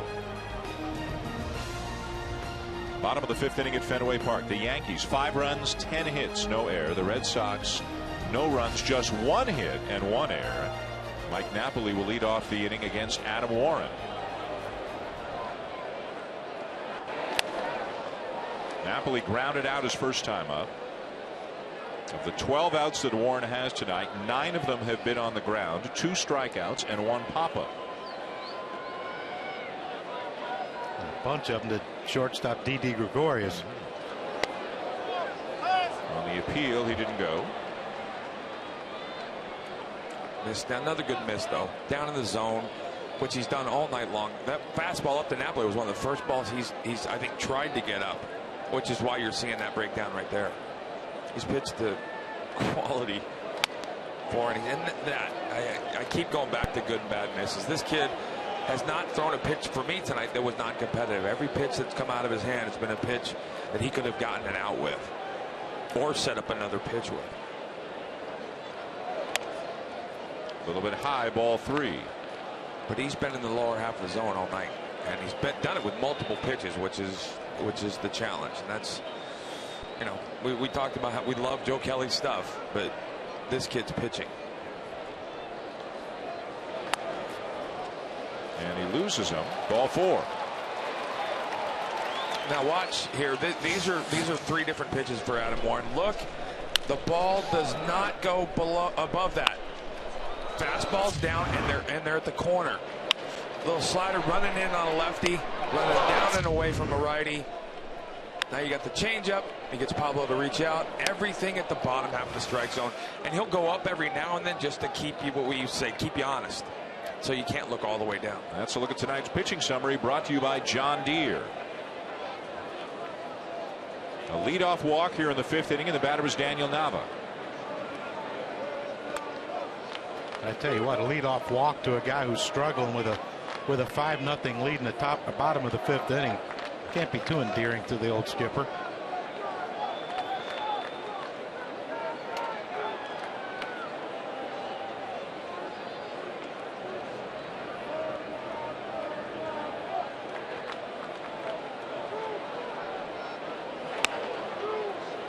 Right on the edge, and it's an 0-2 count now on Nava.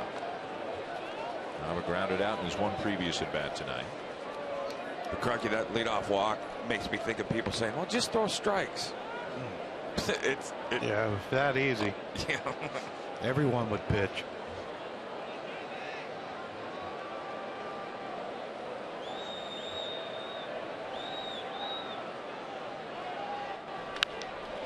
Sharply hit, but right at Drew. Gregorius, and on to Teixeira for the double play.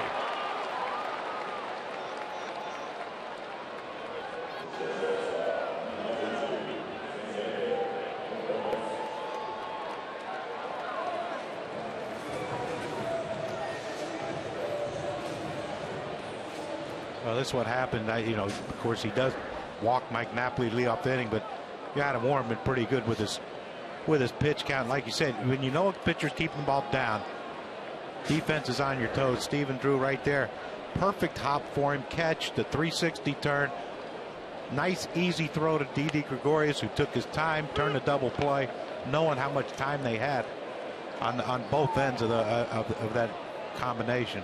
So 2 down in the inning, 5-0 Yankees in the bottom of the 5th. Xander Bogaerts is the batter for Boston. We're going to have a special treat next half inning. We played a bit of the song for you a little bit earlier. James Taylor has released a song. He's from Boston. He's a Red Sox fan. Has just written a song called Angels of Fenway that was released tonight, and he's going to join us here in the booth in the next half inning. Talk about it. Talk about the Red Sox. He sung the national anthem before a game of all 3 World Series runs for the Red Sox, 04, 07, and 13. You gonna sing for him, Crocky? No. Crocky can sing. People, I know. America does not realize the musical talent that resides within our friend from West Virginia. I was expecting. What's wrong? I was expecting. What's wrong? I was expecting him to see Simon Cowell at some point. Simon Cowell. Yeah. One of those. You know, I couldn't imagine being on that show and have him just rip you Well, up one side and down the other without jumping down there and right. wanting to kill him. That wouldn't end well for you. No. Because I can see you jumping in. Yeah. But don't be modest. You can sing. It's fun. Right? You write songs. Yeah, we fool around a little bit. Yeah. You do a little bit more and fool around a little bit. Well, right? we enjoy it. Yeah. He's good at it. A play for McCann. And the inning is over. Angels of Fenway is the name of the song. James Taylor's on his way into the booth next half inning. Nana watched from a hospital bed. She was there till the end of the race. Couldn't hear the last words she said, but she was lying there with a smile on her face. Just a little smile on her face. Doesn't feel like a long time ago.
Sunday night baseball on ESPN. What a treat this is. Dan Schulman, John Kruk, Kurt Schilling, and thrilled to be joined by James Taylor in the booth with us.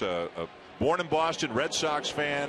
Released a song tonight called Angels of Fenway. We are thrilled to have you here. Thanks for joining us. Thank you, Dan. It's great to be here. Just what a beautiful view. Not bad, huh? Not bad. They'd pay us. They actually pay us to do that. That's the mystery. You know, our bosses say the same thing. And you got your Red Sox shirt, Red Sox cap on. So we mentioned you're born here. Obviously, we know you spent a lot of time in North Carolina, but you got a lot of Massachusetts in you. You are a Red Sox fan. I am indeed. I live in Massachusetts now, and like you said, I was born here. I raised in North Carolina, but I've moved back up here now. Oh, there's the pitch. Didi Gregorius leads off the sixth inning, 5-0 Yankees. When you had a chance, we're going to talk about the new song, but when you had a chance to sing the national anthem before a World Series game in this park, what was that like? That was pretty amazing. Even after everything you've accomplished in your career, a little bit of jitters out there? Well, you know, always a little bit of nervous energy. I can't imagine, of course, Kurt, you know all about this, but how that guy feels now, how those two guys feel. Oh, it depends on the score. That's right. 5-0. The hitter's feeling pretty good about himself. What about the first pitch tonight? You threw out the first. Is that the first time you've thrown out a first pitch before a major league game? It's not. It's the second time, and both of them were high and inside. Well, as everybody will tell you, that's better than bouncing it. That's what they're saying. I think we've got it for you here. You can take a look here. I think we've here it is. That's right. Reaching way out. That's all right. Intentional walk. That's it. Or a knockdown pitch to Shaquille O'Neal. What a great bunch of people here at Fenway Park. Really, sort of the emotional soul of New England here. It's something else. Yep. And you've got a couple of 14-year-old boys. Are they Red Sox fans? They are indeed. Yeah. Yep. They're here tonight. They're here tonight? Yep. And they also sang on the. Did one of them sing on the song with you? That's right. My son Henry, I drafted into service. I said, I need you to play a 12-year-old boy go into the baseball game with his grandma. He said, no problem, Dad. And he's got the pipes? He's got the pipes for it. He does. He does. He sings well, yeah. That's good. The guy to your right, by the way, is very modest, but John Kruk's got a lot of musical ability in him. He can really sing. All right. Like legitimate, yeah. And a songwriter, too. Writes some songs. He's from West Virginia. He's got some country in him. Excellent. A lot. Some. A lot. I'm from North Carolina. Yeah. Oh, that was. I got family in North Carolina. That was kind of our theme song. No. It's a beautiful song. Well, tell us about the new song, Angels of Fenway. Where did the idea come from, and take us through the process? Well, if you're a Red Sox fan, 2004 was a real miracle. Those 4 games against the Yankees when we were down 3, needing 4 in a row, it was just so classic. And what was riding on it, of course, was to finally reverse the curse of the Bambino. And here's the pitch. I like the play-by-play. I do too. That's great. Dan, I'm done. Yeah, you're fired. Yep. You want pandemonium? I got it for you right here. We do all right. Yeah. But I knew I wanted to write a song about it, and that's actually a relatively rare thing that I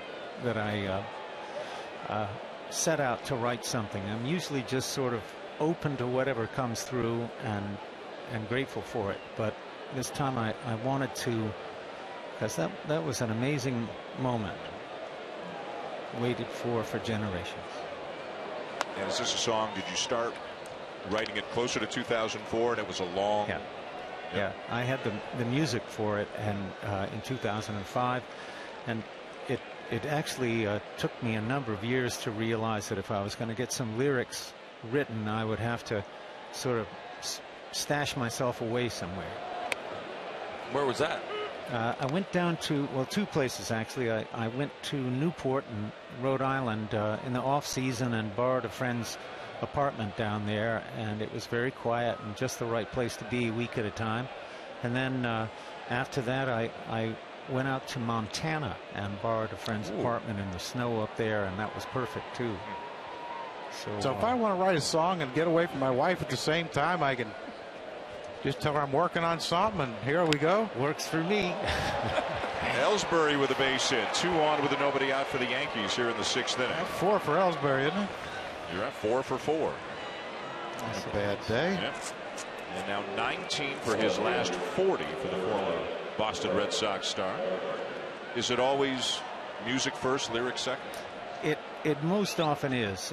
Music's never the problem. I've always got more than enough tunes and chord changes working, but lyrics are the challenge, and sometimes you'll get a song, the whole thing will come through really quick, and more of those, please. But often you have to really focus on it and work it for a while. You know what? It's great to get back into it. What I find amazing about you from listening to your music way back when to now is your voice hasn't changed one bit. That's the beauty. You know, it's a kind of use it or lose it kind of thing. I think for one thing, the music that I sing, the songs that I write and sing are they're not punishing on your voice, you know. So as long as I stay fit and in shape, because it is a physical thing to do, then so far it's held out pretty good. Yeah. And you're doing a concert here in August, right, at Fenway? We are. We're going to play right out there to the right of the Green Monster. We're going to play with Bonnie Raitt on August the 6th, and nice. And I can't wait. It's it's unbelievable thing, really. And obviously, Angels of Fenway will find its way into the playlist that night. I'll guarantee it. That and Sweet Baby James with Stockbridge to Boston. Yeah. 1-1 the count on Gardner. 2 on, nobody out. This is Craig Breslow, by the way, who has come into the game this inning for the Red Sox. Is tonight the first time that you and Kurt have met each other? Yes, it is. Yes, although of course I'm a huge fan. And likewise, I've always thank you. Meet you, sir. Thank you. It's likewise. I was a fan, and then I was a fan of West Wing. And when you were on the West Wing, it was like, oh, one of the best episodes I've ever seen, and just in love with the voice. I'll tell you what I love about the song. As hard as you tried to write about a subject, none of the content feels forced. It just feels together. Oh, thanks, man. He's our Simon Cowell. Yeah. Yep. Hey, 2 thumbs up. That was it. It's more and more I'm grateful for what I've gotten. There's another foul. He's really good. He's much better than I am. Yeah. I'm all right, Crocky. I tell It's you been nice working with you guys. I really enjoyed it. Yeah, James will be back right after this. You're still here, Dan? You know what I like about it too is it tells us the story of the song comes from seemingly like the main character in it is the grandmother. Yep. Where most of the time in baseball it's father, grandfather, father, son, all that stuff. But you took it from the grandmother's viewpoint. Yeah. She was. My mom's a Red Sox fan, and she. Although I never went to Fenway Park with my mom, once early on in the maybe it was 1950, with my dad before he moved us down to North Carolina, but I wouldn't remember it. I was 2 or 3 years old. But we.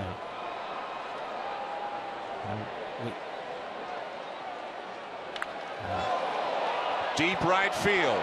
Deep. Gardner gives it a ride and out of here. A home run for Gardner, and the Yankees have blown it open at 8-0. Wow.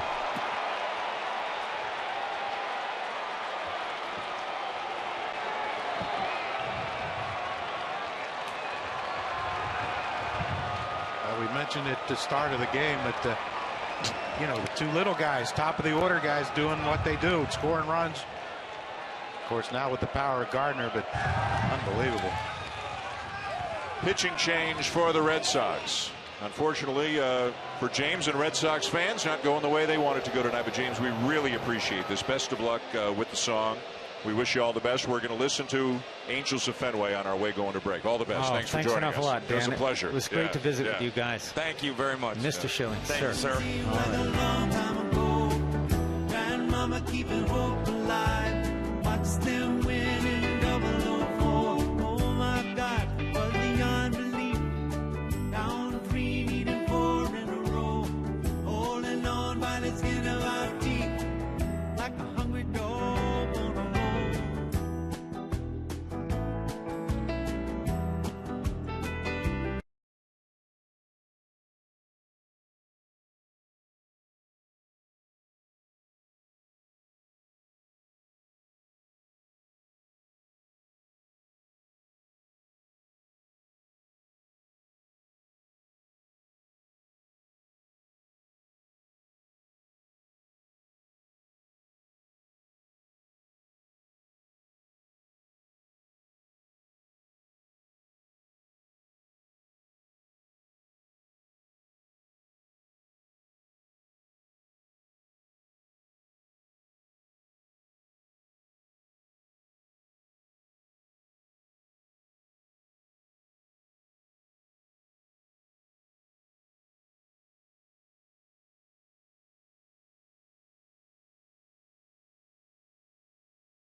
So Craig Breslow does not retire a batter, gives up a couple of base hits and then a home run to Brett Gardner. It is 8-0 for the Yankees here in the 6th inning. And the new pitcher is Edward Mujica as Alex Rodriguez hears the boos again. A-Rod is 1 for 3 tonight and a base hit to center in the 3rd inning.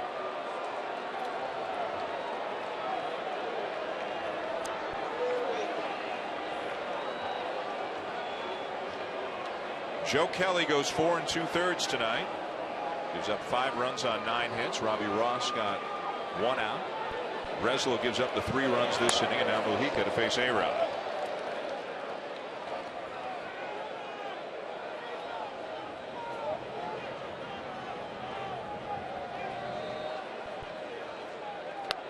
A-Rod chases a slider down and away, 1-1. He is 2 for 2 with a homer in his career against Mujica. A-Rod still sitting on 660, tied Willie Mays on Friday night for 4th on baseball's all-time list. 1-2.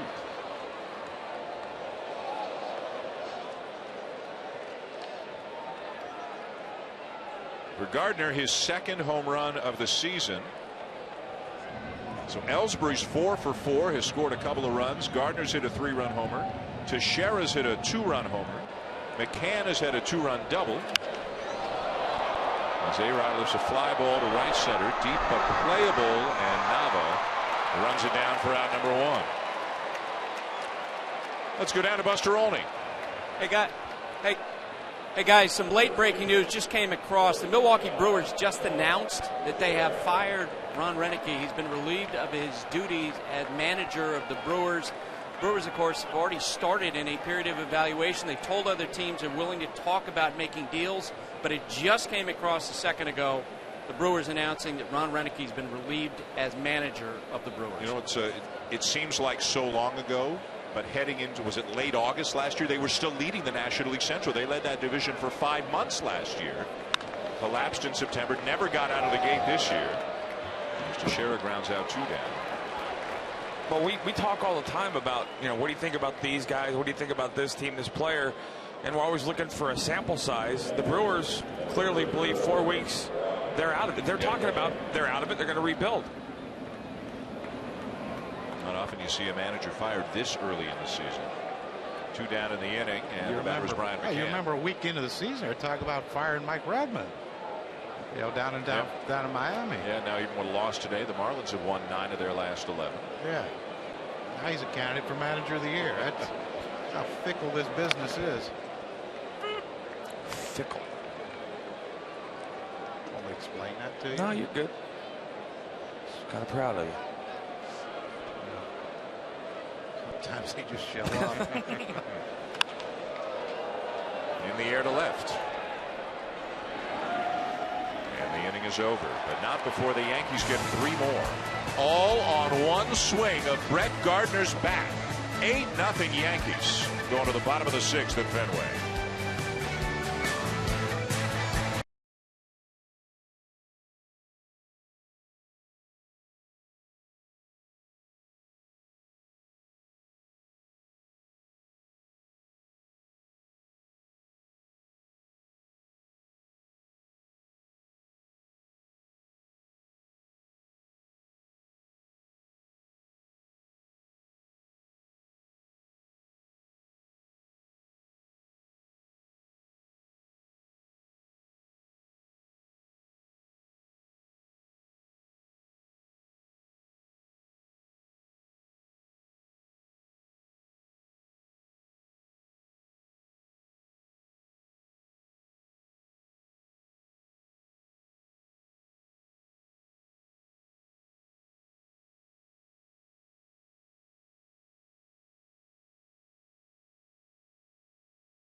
We go to the bottom of the 6th. All Yankees here as they look to sweep the Red Sox. They're up 8-0 right now.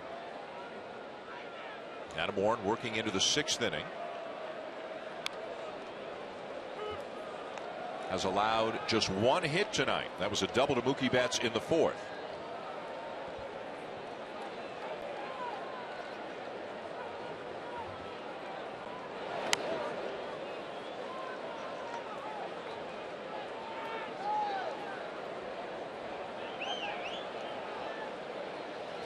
Blake Swihart's second at bat of the night in his second day in the big leagues. Had a base hit yesterday, grounded out in his first at bat tonight. I'll tell you which one team's up 8-0 and which one's not. Jacoby Ellsbury's 4 for 4. Blake Swihart just getting his second at bat. Yeah.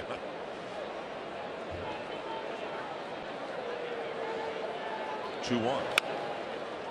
A little bit inside, says Jeff Nelson. Ball 3.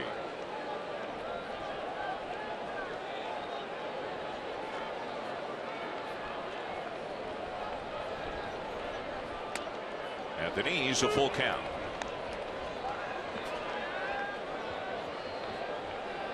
It's the one you want to hit right there, huh?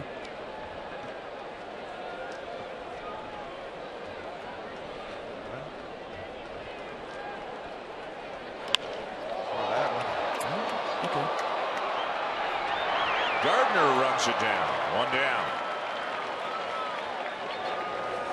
Watch every out-of-market game live in HD on more than 400 devices with MLB.TV Premium, the #1 live streaming sports service. Real-time highlights, live look-ins, pitch tracking widget, and more every night on every device. Visit MLB.TV for details. Cooling off here tonight after an almost 70-degree day today here in Boston. Back to the top of the order for Mookie Betts.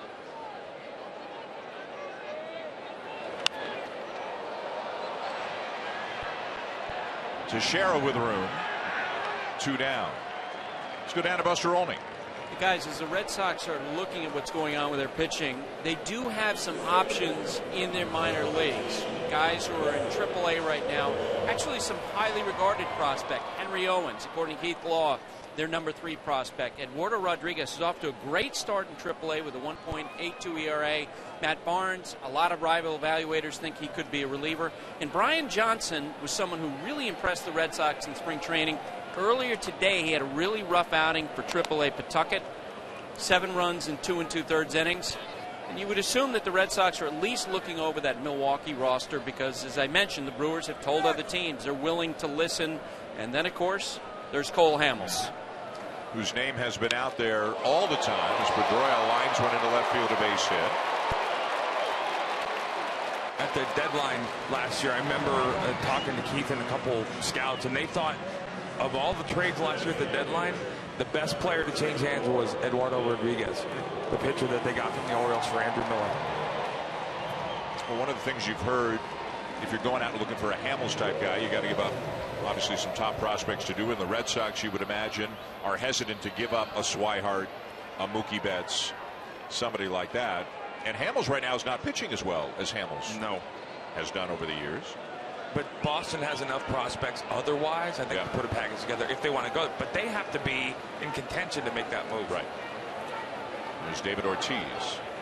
Hey, guys, one thing. The Philadelphia Daily News reported this week that Charlie Manuel, who works as an advisor in the Phillies front office, actually went down to the Red Sox farm system to see if there were other prospects that he was going to look at. But one thing to remember, the Red Sox front office has philosophically started to veer away from pitchers 30, 31, 32 years old because their data is showing them that more and more peak years for pitchers is around 26, 27, 28 years old.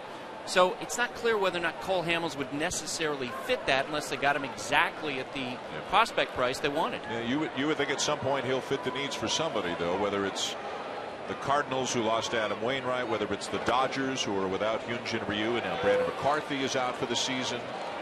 And Cole Hamels has never had a major arm injury. He's been very durable. You know, I don't. Kurt can answer this one better, but I think once you've reached at a young age what he's, the amount of games he's had to pitch in the postseason. You want to get back there and continue to do it. And, we kind of figured the Phillies aren't going to be in great contention. And you wonder if he went to a team like the Red Sox, who are in contention, or the Dodgers or the Cardinals, would it change things? Not saying he's not trying, but no, it's would the focus would the focus be that much more intense if he went to a different team? Well, and that, to me, it should never waver. Your team's record, where you are in the standings, that should never change what your focus is when you're on the field. I don't think it is. I think he's just having a rough start. He's had enough innings that can happen. But he's a guy you want to give the ball to in October. Ortiz lifts one deep to left field. Gardner can't get it. It's off the wall. Pedroia running on the pitch, comes in to score. RBI double, David Ortiz.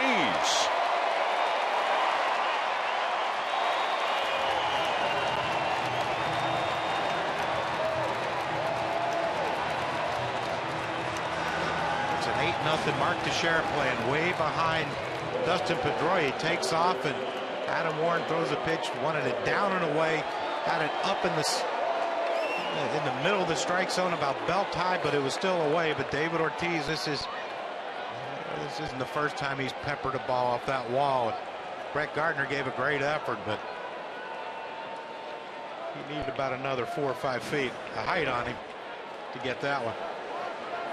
So the Red Sox finally on the board, still trailing 8-1 here in the bottom of the 6th inning. And the batter is Hanley Ramirez. Warren at 94 pitches right now. And Esmail Rogers is up in the Yankee pen.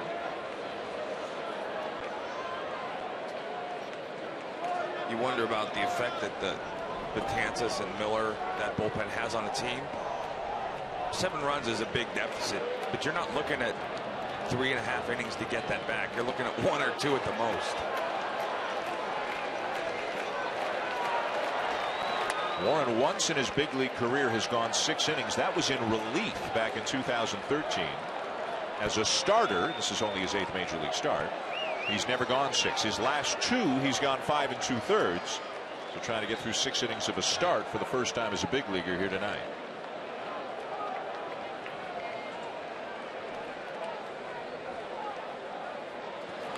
And Hanley is not happy.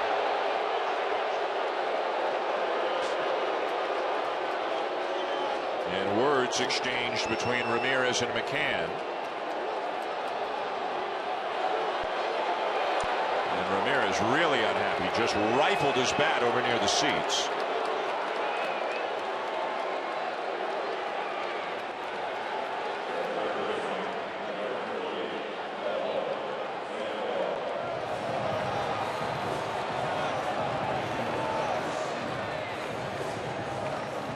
Has had a couple get away. Threw one up and into Dustin Pedroia. Threw one in off the plate. You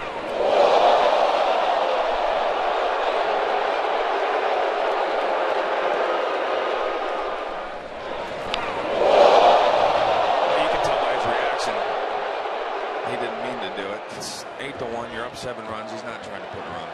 And you can tell by the way McCann reacted too. Yeah. If he was thrown at him, McCann would have been flying out to get in front of Hanley Ramirez. And we've seen McCann confront people at home plate before, so it's not like it's a new thing to him.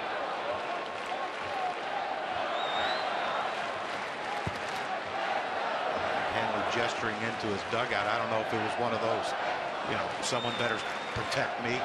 Someone better get hit or thrown at for the Yankees now.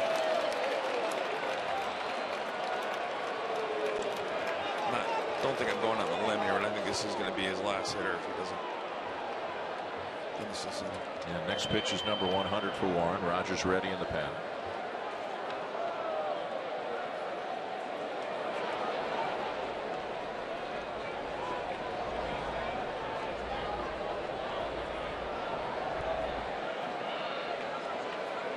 Pablo Sandoval's 0 for 2 tonight. Ortiz out at second, drove in Pedroia with a double. Ramirez at first after being hit by a pitch. Lined into left field, a base hit. Cut off by Gardner. Here comes Ortiz around third. He will score in somewhat of a slide, and it's 8-2.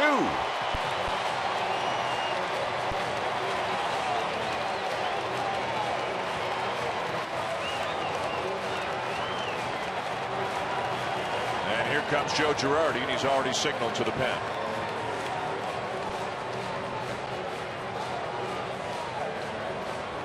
Ortiz yelling out at somebody on the field, so emotions running a little bit high here after Ramirez was hit.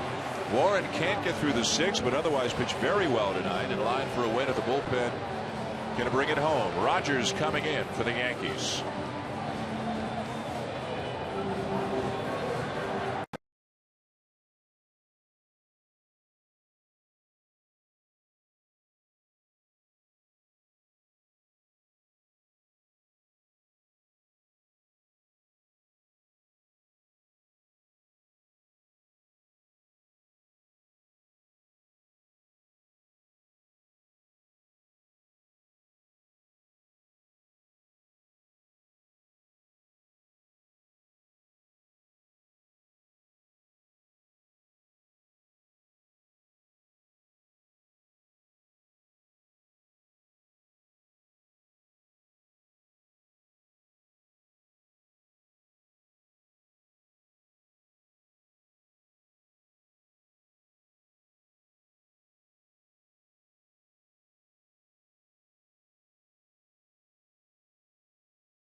Two runs on 3 hits this inning. They've knocked Adam Warren out of the game. Esmil Rogers is on from the Yankee pen with the score now 8-2. A Yankee bullpen that has been very effective. We've talked a lot about Betances and Miller, who generally speaking are the 8th and 9th inning guys, but a lot of good numbers for a lot of different Yankee relievers, including Rogers. The Yankee bullpen, a lot of power arms, just about everybody able to throw in the mid-90s. They strike out better than 10 batters per 9 innings. And as we mentioned earlier tonight, the back end of the pen with the Betances and Miller, 27 innings, 0 earned runs this year, 9 hits, 46 strikeouts for that duo.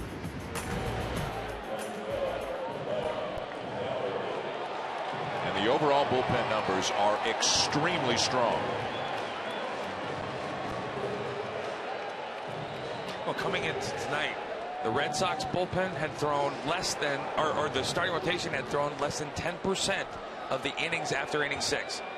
That, when you think about 24 games, that to me, 72 innings, they've thrown less than 7 innings. That's just mind-boggling.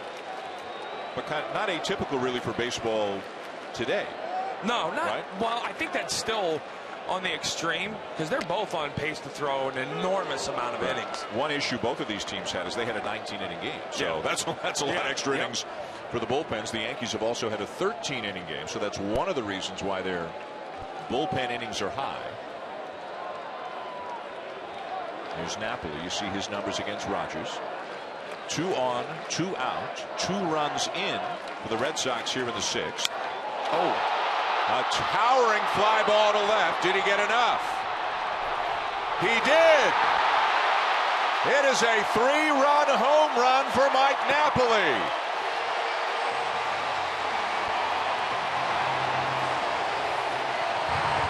And we got a brand new ball game here at Fenway Park.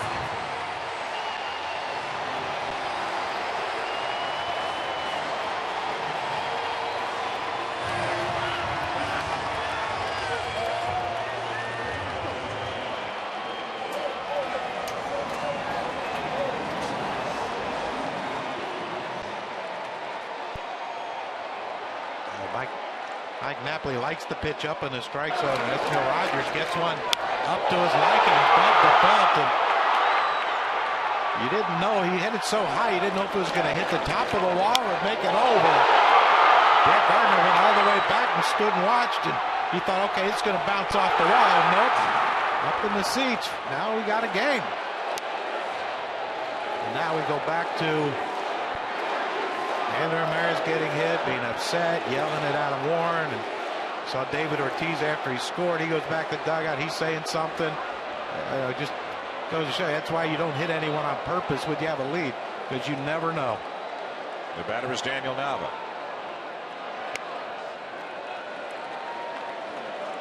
Eight nothing Yankees going into this inning, this half inning, and now 8-5 after the 3-run homer by Mike Napoli.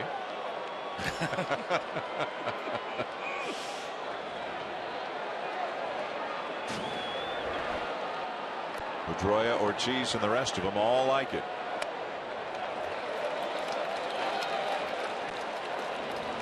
Adam Warren, 4 earned runs through 5 2/3. Had given up virtually nothing until this inning.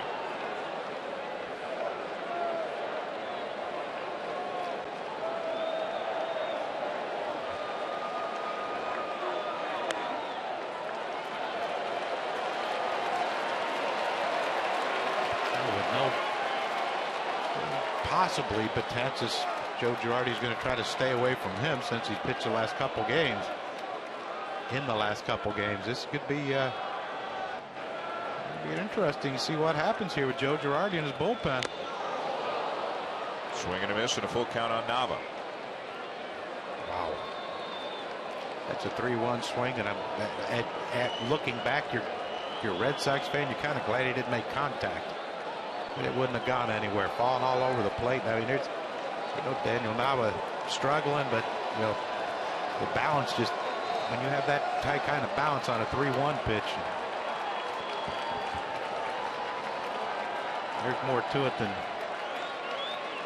just seeing the ball and hitting it.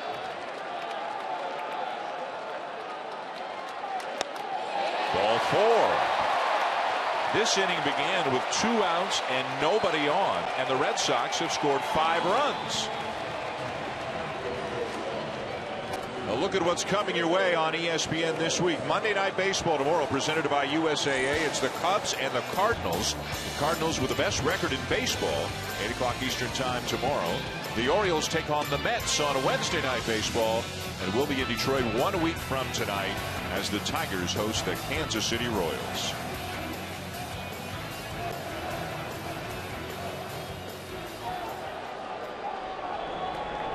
David Carpenter is up in the pen. I'm sorry, Crucky. West Virginia native David Carpenter is up in the pen. Atta baby. Xander Bogaerts the batter. He's a Morgantown guy, right, Carpenter? Yeah, he told me today, he said he only throws 95, so. He's a soft tosser out in that bullpen?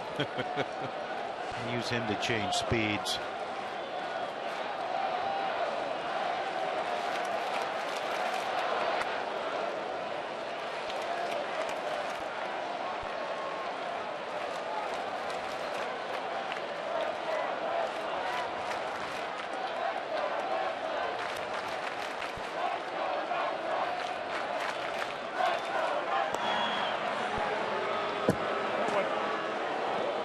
You played here, so you know as well as anybody. A lot of big comebacks, a lot of funny things happen in this ballpark sometimes. They do. The angles in this outfield, you don't really realize until you see it day in and day out that some of the stuff that happens here cannot happen in any other ballpark.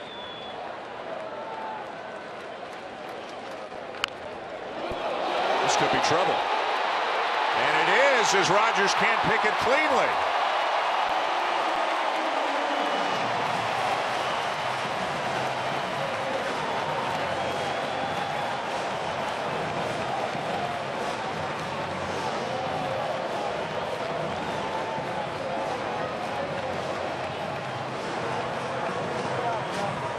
Bogaerts can run, and you got to remember, when you jam a guy, he doesn't get out of the box well. And Bogaerts didn't get out well, but you saw when Esmil Rogers trying to bend over to pick that ball up with his bare hand, his head raised up, he was peeking at Bogaerts to see where he was, and lost his concentration for that 1 split second, and we're 1 hit away from a tie game. That has scored an infield hit for Bogaerts. Blake Swihart will come up for the Red Sox. Amazingly enough, it was 8-0, 2 outs, nobody on, and now the tying run is at the plate.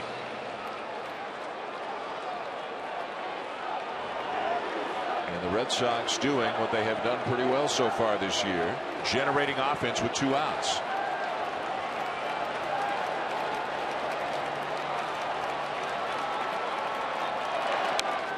Swihart, described by his manager John Farrell before the game as more of a use the whole field kind of hitter than a potential big time power hitter. He will hit some out. He was hitting .338 at AAA when he got the call to the big leagues yesterday. Lays off and it's low, a ball and a strike. Look where Brian Butterfield is, coaching third base. He's almost in the Yankees on deck circle. He's not taking any chances on might be one having of his back turn and getting hit by a line drive. best coaches in the game too.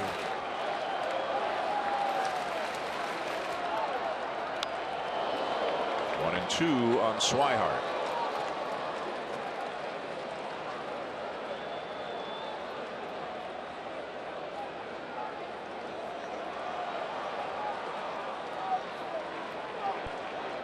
Carpenter ready if needed in the Yankee pen. Rogers trying to get out of this inning.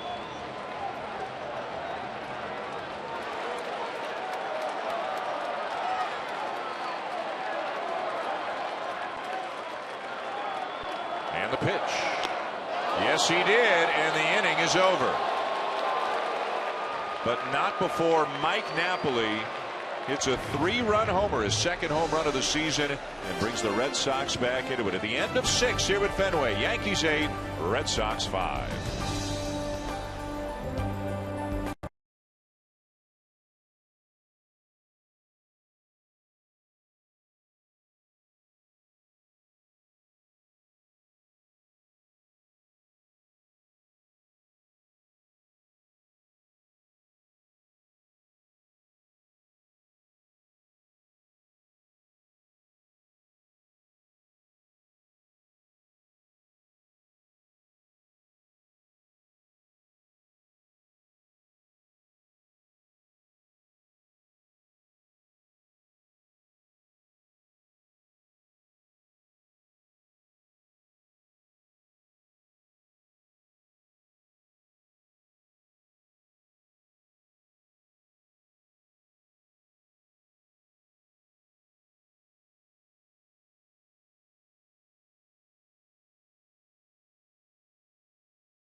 Who are the 4 players who best represent the history of your favorite franchise, and who are the 4 greatest living Major League Baseball players?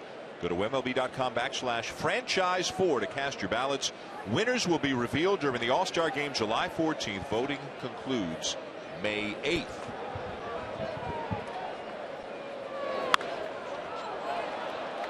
Beltran, first pitch swinging, pops one up back of second base.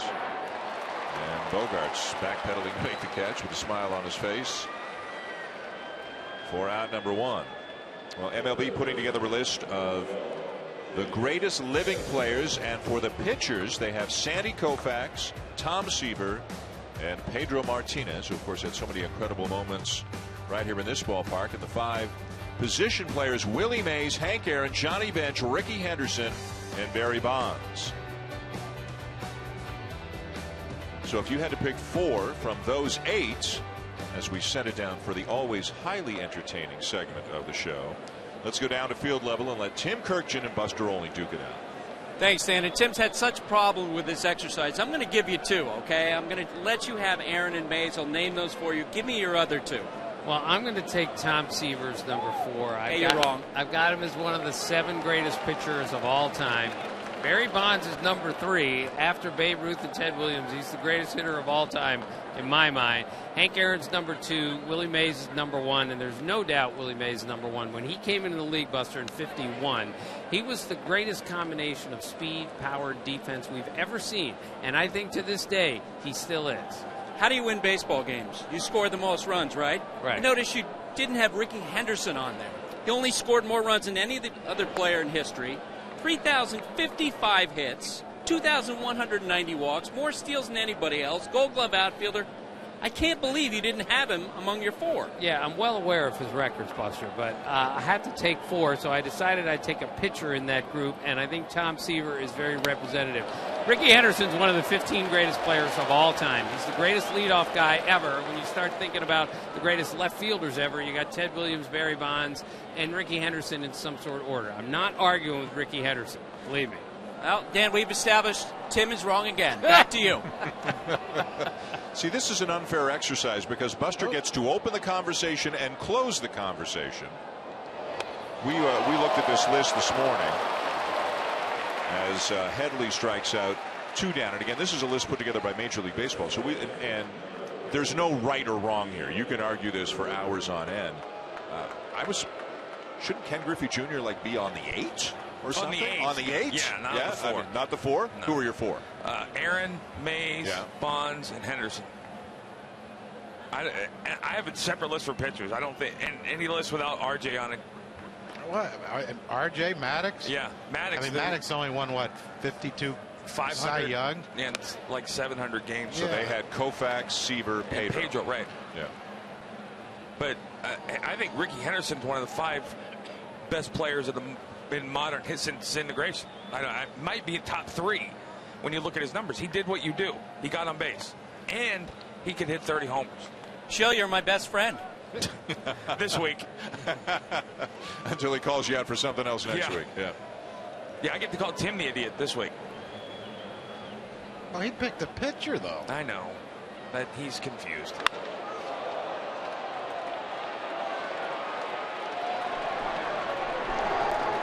Fly ball to center field. Drew is retired, and the Yankees go in order in the top of the 7th.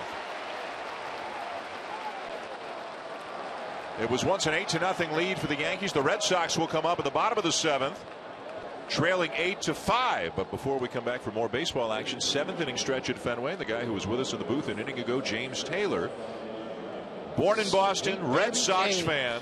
Sweet baby James is headed to the field to sing America the Beautiful.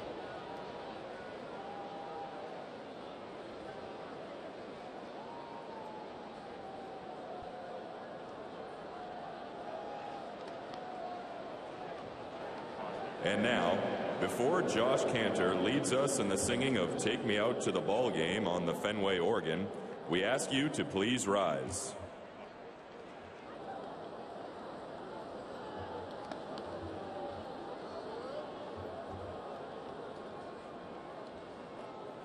To honor our nation with his beautiful rendition of America the Beautiful, please welcome once again our native son, the legendary James Taylor.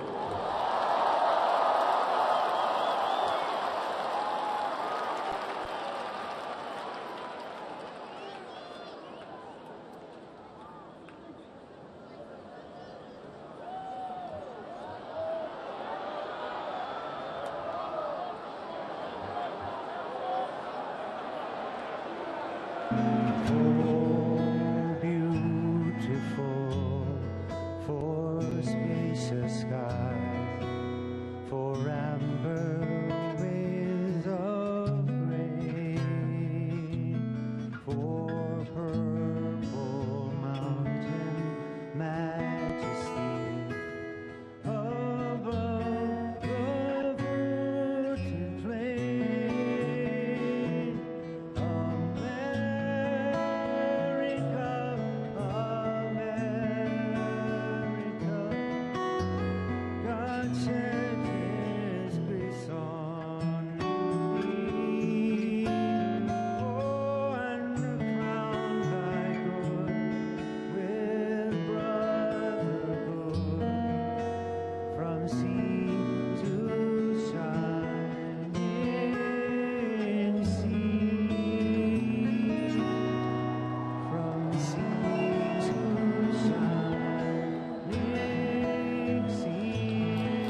It has been in the sports world, from the NFL draft to an NBA thriller between the Spurs and the Clippers, the Derby, the fight, and now the Yankees and the Red Sox on Sunday Night Baseball. An 8-5 lead for the Yankees going to the bottom of the 7th inning. James Taylor hanging out with us. James Taylor hanging out. Big part of the weekend. You guys trying to, get him to be your new regular broadcast partner because he does a little play-by-play? I don't think it was just us. You haven't gotten the email yet? No. I hope to see you guys next week, but I'm starting to worry a little bit. There's a lot of love in this booth. Chris Young is in the game at right field now for Beltran. Just not all directed towards you. Understood. North of the border. Understood. Yeah, it started early today. I knew I should have kept keeping score. When did you quit? Well, because when James Taylor was in here, because I had to move down a seat, and I just thought that the paper and the pen were a little too heavy to lug about 2 feet from me, so I quit keeping it. Now I don't know what's going on. 8-5. 1-1 to Mookie Betts, who's 1 for 3. Gregorius got him. He's had a lot of action. I tell you what was pretty there with the speed of Mookie Betts, how he laid back on that ball instead of trying to rush it and field it on a short hop. His footwork was really good. Watch how he lays back on this ball, now comes forward to get all his momentum going towards Teixeira at first base and make a great throw. Watch this. The hesitation, he waits, he gets a good big hop. Look at that perfect footwork and a powerful throwing arm that Didi Gregorius has in the arsenal, and a great throw to Teixeira to get the speedy Mookie Betts. Earlier in the year, we saw him charging those balls and missing them. Well, the last game we had him on Sunday, he did with Michael Kadire, the grounder he hit to him. He tried to field it on the run and got underneath him. And the Yankees didn't bring him in here expecting him to hit 300 with a bunch of home runs. They brought him in here predominantly for defense, for his range. And he got off to a difficult start defensively, maybe pressing a little bit, but has been doing better lately, says Joe Girardi. As Pedroia pops it up right side, and it will find the seats. I'm curious, Corky, can you press on defense? Yes. And what does that look like for a shortstop? Well, indecision. Like I said, like laying back on a ball and then trying to charge it the last minute, and you get it on a short hop and you don't come up with it, or trying to backhand a ball that you could get in front of, and rushing your throw because you backhanded it instead of getting it coming in. But that was pretty what he just did right there. Oh, that's one of the reasons why they made that deal. Pedroia laces a ball to center, but right at Ellsbury, 2 down. If you're tuning in looking for Sports Center, but is currently airing over on ESPN News, John Anderson, John Abuchagras have the show for you. One of the stories they're talking about, NBA playoff action, a big win for Golden State, and the Houston Astros winning their 10th in a row. They are 18-7. They swept Seattle today. A remarkable start to the season for the Astros. Esmil Rogers out. Left-hander Justin Wilson on his way in here in the bottom of the 7th.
The red-hot St. Louis Cardinals, who have won 6 in a row and have the best record in baseball at 18-6. Host their rivals, the Chicago Cubs, tomorrow night, 8 Eastern. Monday Night Baseball on ESPN and watch ESPN. New pitcher for the Yankees, left-hander Justin Wilson, acquired in an off-season deal between the Yankees and Pirates. Francisco Cervelli going the other way. 13th appearance of the season for Wilson. The left-hander brought in to face David Ortiz, who is 2 for 21 against left-handed pitching so far this season. It is 8-5 Yankees. The Red Sox batting here in the bottom of the 7th. First pitch off the end of the bat and caught. Charging in to make the catch is Brett Gardner. Wilson throws one pitch and retires Ortiz to end the inning. So we've got 7 in the books here at Fenway, and the Yankees still in the lead.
Back at Fenway Park, we go to the top of the 8th here on Sunday Night Baseball. Dan Schulman, John Kruk, Kurt Schilling, Buster Olney, Tim Kirkjian. 8-5 the Yankees lead.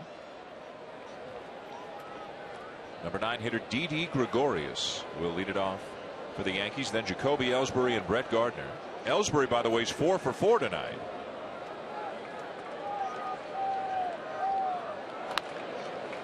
Sent back foul above us and to our left. But Kruk's reaction time was excellent on that one. Bad read. Yeah, bad. That's right. That thing was like, well, you can't have everything. It was like 75 feet from us. I was reaching for it. Yeah, you were reaching with intent. I thought my arms got longer as I get a little older, but apparently they're not.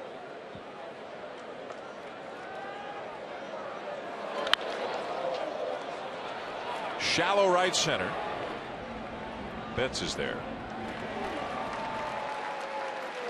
Time now for our high strength performance, brought to you by Chevy Silverado.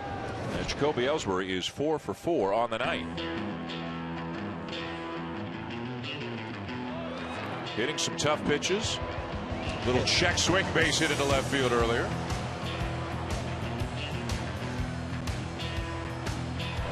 How about that for 4 hits? Well, and I think that's why he's hitting in the mid 300s now, because of that. You know, you see the luck, like you said, but the ability to go the other way, pull the ball in holes. It, you know, not surprised. Wouldn't surprise me if unless he gets hit by a pitch, he goes 5 for 5. He has never had a 5-hit game. No, I'm sorry. I was saying spring training. Yep. Him and Gardner were the 2 guys we didn't talk about, and they're not being talked about, but they're one of the major reasons they're doing as well as they are. Well, this is the Yankees' 25th game. Ellsbury has scored 19 runs. Gardner has scored 17 runs. So both on pace to score greater than 100 runs this year, as early as it is. And Ellsbury not just hot tonight. He came into the game 15 for his last 36, so he's now 19 for his last 40.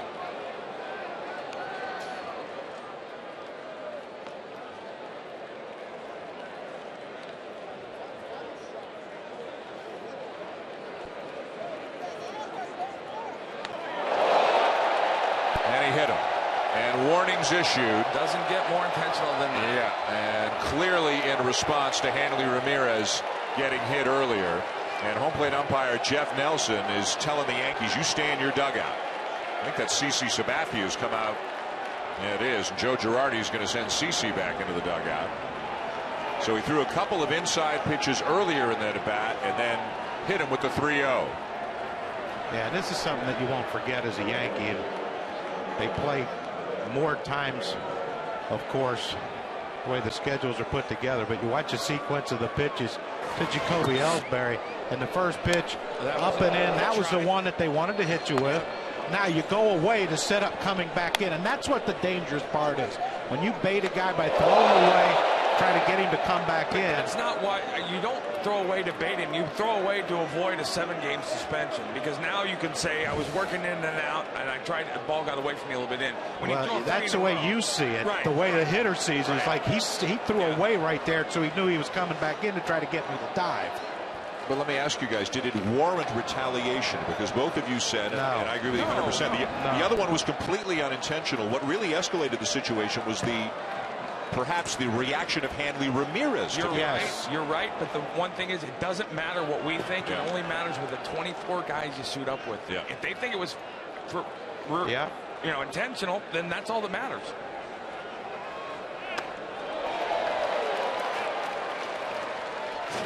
Yeah, that's, I mean, we could set up here all we want. You see the pitch right here that Hanley Ramirez had hit him, and you know, you don't get him. Well, that's a thing. But you know, Pedroia got one thrown up and then knocked him down. You know, he didn't react to it whatsoever. But Ellsbury's going to go to third right here, and he's going to do everything he can to score a run. Yeah, he might. You know, that's the thing. I mean, the Red Sox got back into this game too. You know, and then they hit Ellsbury, put a man on, and all of a sudden it's first and third.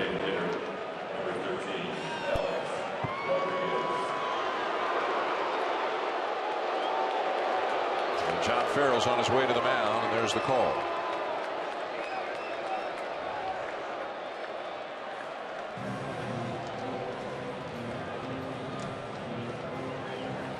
To the bullpen go the Red Sox. Dalier Hinojosa on his way in for Boston.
Alex Rodriguez looking at a pitcher, Dalier Hinojosa, making his major league debut. Something that A-Rod did in this park more than 20 years ago. July 8th, 1994. His first major league game was here. His first major league hit was the next day. And then, of course, Friday career home run number 660 was here at Fenway Park as well. A-Rod 1 for 4 tonight, had a base hit in the third inning. It's 8-5 Yankees. Ellsbury's at third. Gardner's at first with 1 out here in the 8th inning. Remember, warnings have been issued, and perhaps that is what is being discussed out there right now. Maybe Xander Bogaerts perhaps interpreting a little bit, translating a little bit for Dalier Hinojosa, who is from Cuba. Spent last year at AAA, the beginning of this year at AAA. This is his major league debut, and he is facing Alex Rodriguez.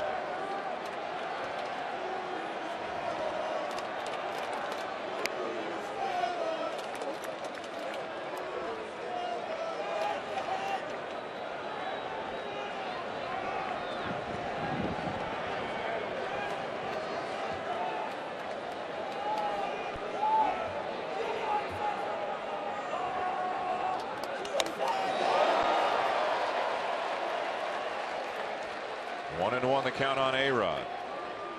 Ellsbury, by the way, extremely active down the line before that last pitch. Maybe trying to see if he could make Hinojosa balk him home.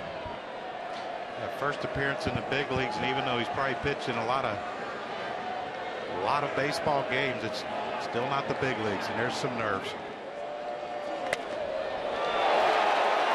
1-2. You never forget that first hitter.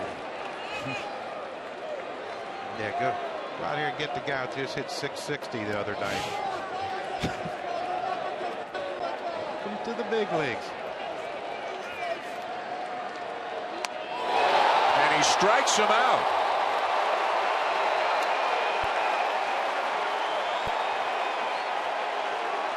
Yeah, you're never going to forget this at bat, and definitely not going to forget these pitches. He goes. Looked like a little sinker away early. Good pitch, good spot. And then basically it's fastball up middle. Down on the black. And his best one of the at-bat at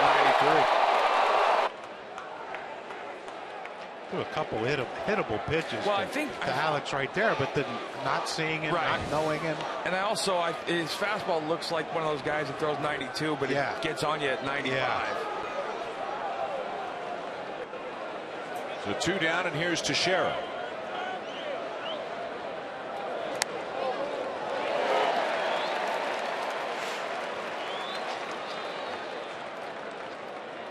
They do have a shift on with Bogaerts over on the second base side of the bag, but barely, almost directly behind second base. Sandoval still playing somewhat close to third because Ellsbury is there. Runner goes from first, and it's fouled off. 0-2.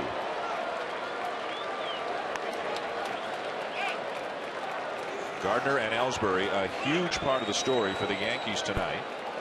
Well, without question, and you know, he gave Teixeira 1 strike. And, you know, then he said, "Okay, it's off to the races now."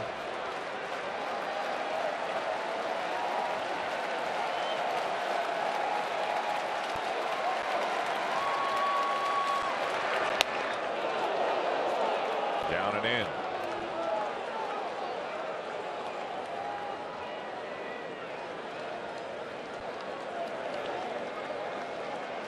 Hinojosa was summoned to the big leagues on Wednesday when 1-0 with a 3.68 ERA in 4 relief appearances for Pawtucket before getting called up. 2-2.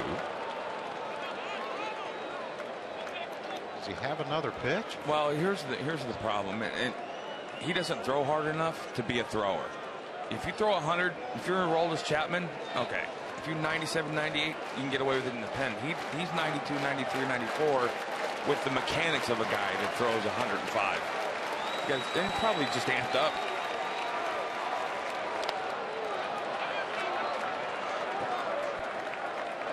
And Gardner takes second on that pitch. So stolen a base for Gardner. Full count now on Teixeira. But that changeup right there, he'll sell that with that. I mean, that changeup came out of a 100-mile-an-hour delivery.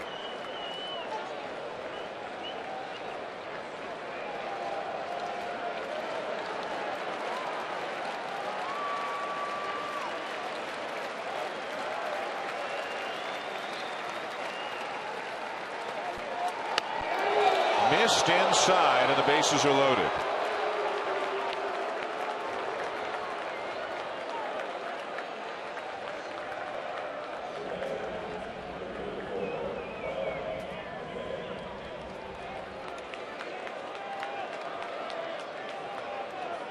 So he strikes out A-Rod. He walks Teixeira. Now he faces Brian McCann.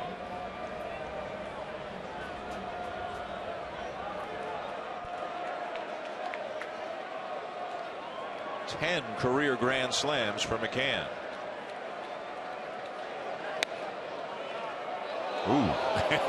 Jeff Nelson thought about it and started to call it a strike and then changed his mind. The head turned to the right like, okay, it's 0-1, and no one happier than Brian McCann right now.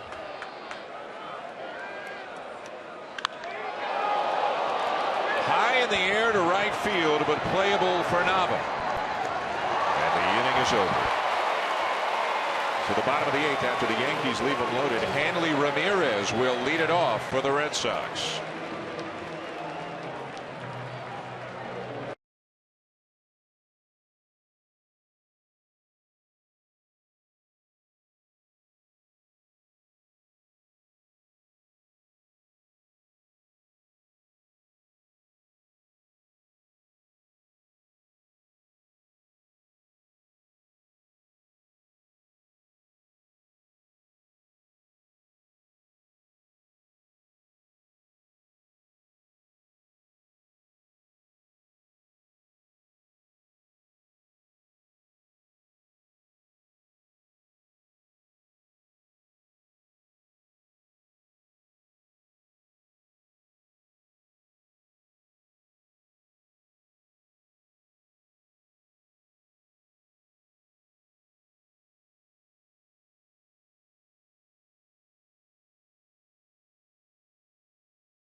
In your pictures if you're a Yankee or a Red Sox fan, including the little fella with a mustache. Little Yankee fan with a mustache.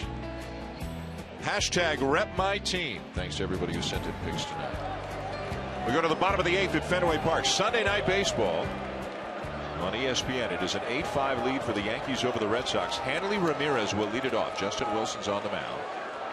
You wouldn't expect anything here, but it was Ramirez who was hit by a pitch back in the 6th.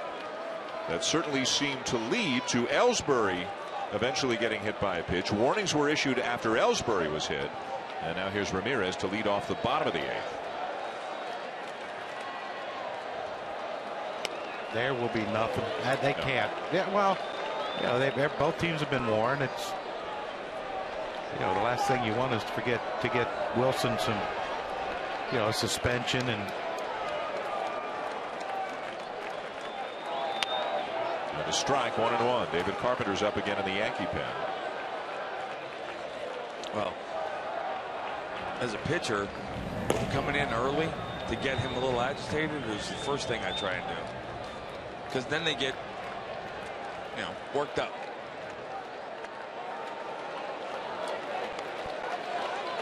He hadn't even thought about a ball in.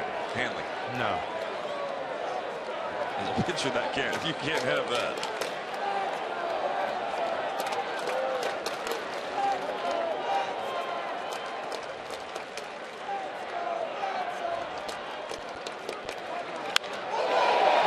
center, a base hit.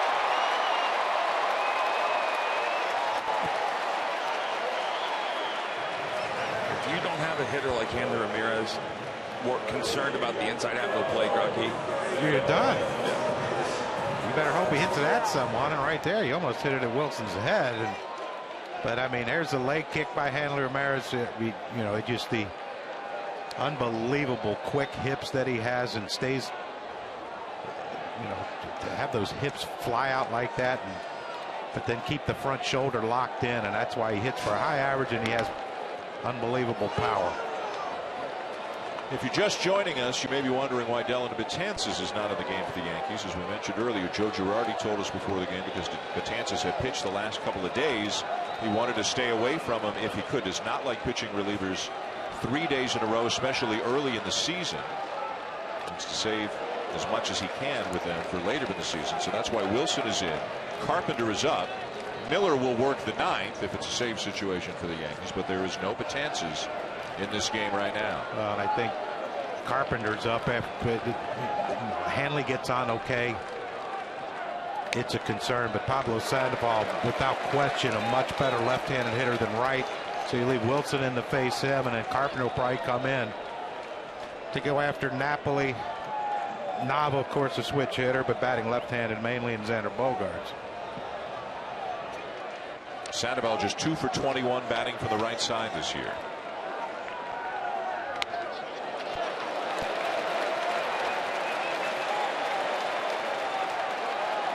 Well, this is either 8-7 or Milwaukee. Yeah. Let him. This will not be a single to right swing. No, but you'd rather see that than walk him. Yep.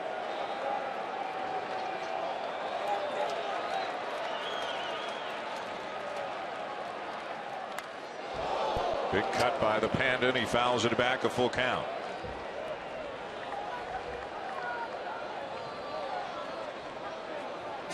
Now this is a little better than this 3-0, 3-1 hack he had before when he reached out and ground out to second. That's a.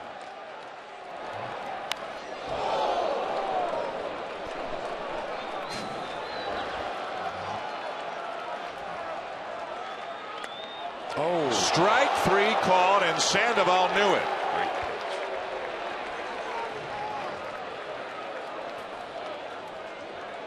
And here comes Joe Girardi to make the change.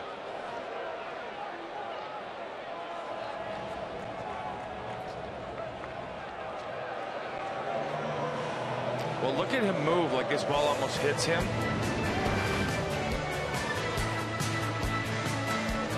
Catches the inner half of the plate to get Sandoval. Turns it over to the right-hander David Carpenter as the Yankees continue to lead. Red Sox trying to rally here in the bottom of the 8th inning at Fenway.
As Andrew Miller gets up in the pen for the Yankees, it's time to vote for your All-Stars with the 2015 Esurance MLB All-Star Game ballot for the 2015 All-Star Game. Vote at MLB.com/vote.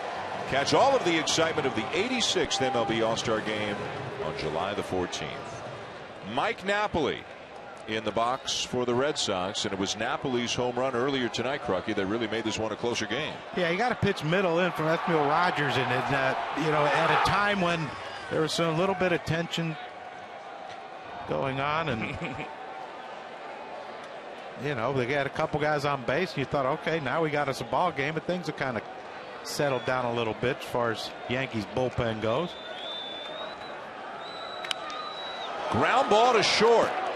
How about that? One pitch, 2 outs for David Carpenter to end the 8th inning. End of 8 at Fenway. Yankees up 8-5.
ESPN's Sunday Night Baseball is presented by Taco Bell. Defect to the next generation of breakfast. Wake up, live Mas. And in part by Chevrolet. Find new roads. On the MLB calendar this week, tomorrow night, Monday Night Baseball presented by USAA. You can see the Cubs and the Cardinals here on ESPN. Wednesday night, it's the Orioles and the Mets. And 1 week from tonight, Sunday Night Baseball presented by Taco Bell. We will be at Comerica Park in Detroit. The Tigers and the Royals, who just finished up a series in Kansas City this weekend, in which they split 4 games. Hey! Nice. Usually they misspell my name, but they misspelled your name tonight, Joe. Oh, that always happens. That always happens? Usually it's K at the beginning with no C in the end. Can't see the final letter of my name. That could be anything, too. Right. Cruff? Krug. I get that a lot. Krug. That's a big name around here, so I don't, you know, Torrey Krug. Boston Bruins. I'll take your word for it. Hinojosa back out there for the 9th. Chris Young will get his first at bat of the night. Came on a couple of innings ago defensively for Carlos Beltran in right. And when Young's been given the chance to play, he has played well. He's got 6 home runs this year. Yeah, that's what the Yankees needed when Carlos Beltran was struggling. You had that option of Chris Young, who was producing, putting him out in right field, let Beltran trying to get things figured out. Where one of the challenges of putting a roster together where it takes 2 players to play one position. I think that's why you're seeing so many teams look for that versatile guy that can play the Brock Holtz. Last year they didn't have the issue because Beltran could just DH because Alex wasn't around, but now that he's DHing. Young gone on 3 pitches.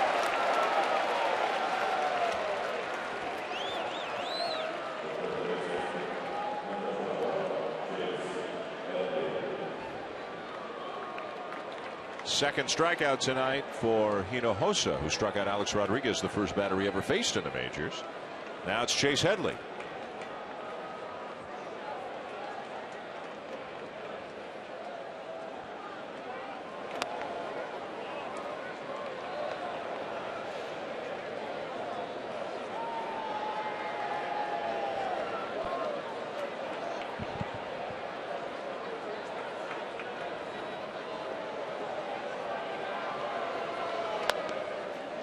2-0 on Headley as Andrew Miller continues to get loose in the Yankee pens on the big off-season free agent deal, and virtually untouchable this year. As dominant as Betances has been from the right side, is as dominant as Miller has been from the left side.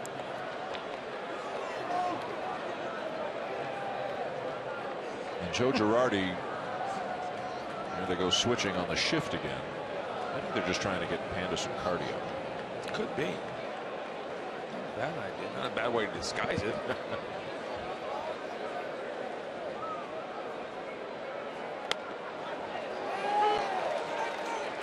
Miller all arms and legs, 6'7", guy with always had enormous promise, but it really took him a while to. Is it smoothing out the mechanics, learning himself? But boy, he has turned into one of the most dominant relievers in baseball. Well, I think it's yes to both. He was a #1 pick for a reason. And Tigers clearly felt that this guy was a top of the rotation potential guy. And for taller guys, sometimes it takes longer because there's more moving parts.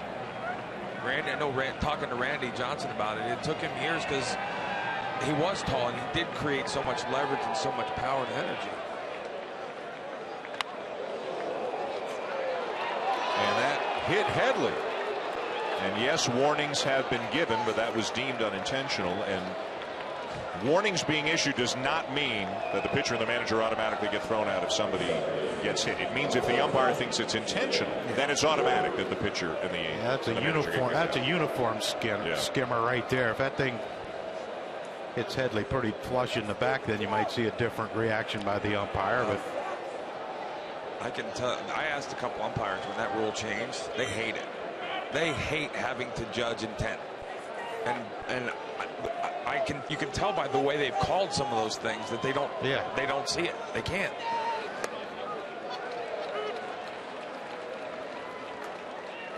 But there's no way that was intentional. No. Like I said, I'm pretty sure if he said, "Okay, I'm going to hit Chase Headley," he would have done it for the 5th or 6th pitch of the at bat. Save the pitch count, do it in the first pitch. And you want to leave a mark. Stephen Drew with a fly ball to left center, tracking in Mookie Betts, 2 down. But it's handled. Whatever they thought was the deal with Hanley and Adam Warren. Hanley got upset. He fired his bat. He had some words. Okay, you can hit Ellsbury. Ellsbury goes to first. It's all good. It's over, right? Well, where it started getting out of control was when guys started charging the mound for pitches that didn't hit them. Then every night was, bench clearing brawl for somebody, and half the time it wasn't into Mariano Duncan. You remember Mariano Duncan charged the mound, got hit by a curveball in the foot. We're like, what? Well, we're going to fight, but because that team liked it. Here's Gregorius. But yeah, you see guys that get thrown inside low at the waist, in off the plate, where they have to back up and they drop their bat. They're staring at the pitcher. Well, I'll tell you from a pitcher, when I talk to young pitchers about throwing in, you either need to move their feet, knock them down, or break their bat. If you don't do one of those 3 things, don't throw in, because nothing else bothers a hitter. If you throw in, he just picks his arms up. That doesn't do anything.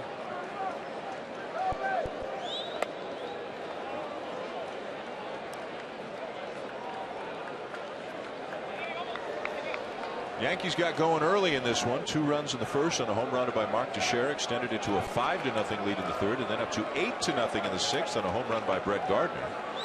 The Red Sox got all 5 of their runs in the bottom of the sixth. The Yankees now batting in the top of the ninth, trying to sweep a series here at Fenway for the first time since 2006. The Yankees already lead the American League East. They are 15-9. They have won 12 of their last 15. They're 2.5 up on the Orioles and the Rays right now.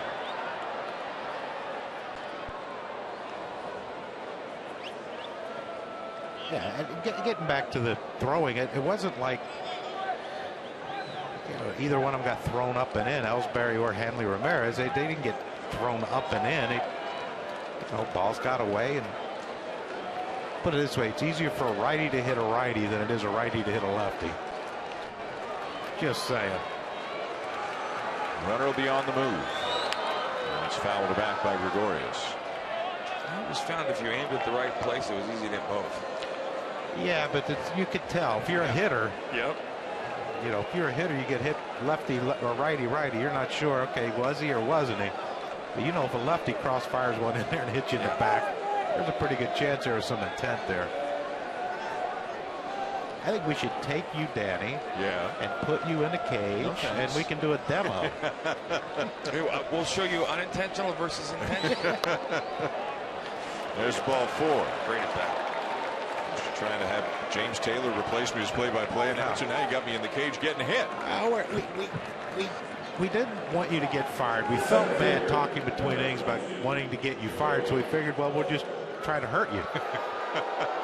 But it's done out of affection and love. Yeah, we kid because we love. Right, we're not laughing at you, we're laughing with you. Well, we'll be laughing at you when you get drilled. Behind my back. Right. No. Not behind your back. Right to your face. Right to my face. Come on. Yeah. We're like That's true. That. Yeah, you are like that. You are like that. I'll give you that much. There's no mystery. Back to the top of the order for Ellsbury. 4 for 4 and hit by a pitch. And as we mentioned earlier, has never had a 5-hit game in the big leagues.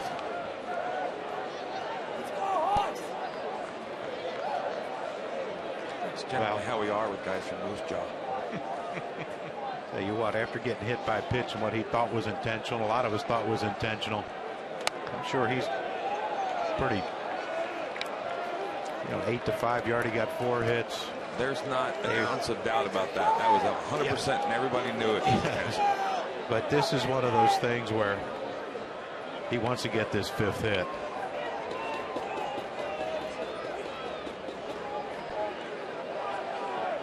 And if he does, and they take a 4-run lead, you wonder if they're going to keep Andrew Miller in the bullpen. And the Carpenter come back out. Yep. And I'm sure he's not at his pitch count yet with only thrown 1. Carpenter getting the double play ball on the first pitch that he threw. 3-0 to Ellsbury. And Hinojosa laboring here. He's gotten 4 outs, but he's also walked 2 and hit 1. There is nobody up in the Boston pen.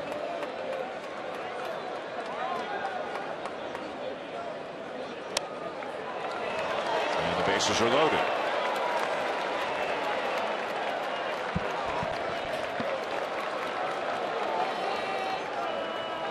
And pitching coach Juan Nieves is heading out.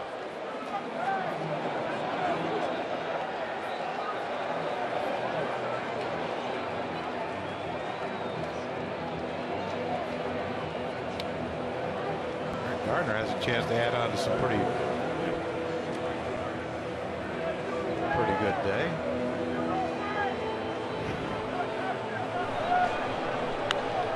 That's the danger zone when you're facing lefties.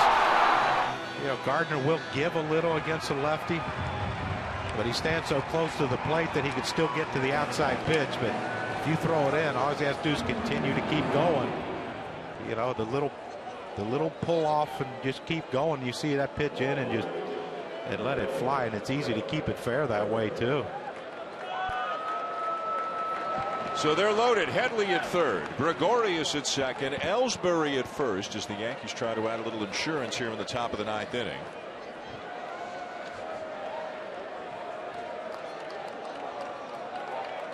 Look at what Ellsbury and Gardner have done tonight. A combined 6 for 9. With 15 runs scored. And Gardner has a chance to drive in, what, 7? They've scored 4, driven in 3 between them. Gardner's also stolen a couple of bases. Not bad.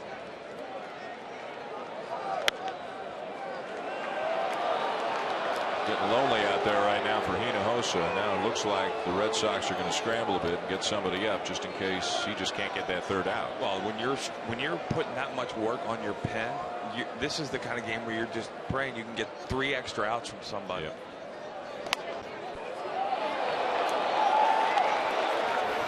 Left-hander Tommy Lane.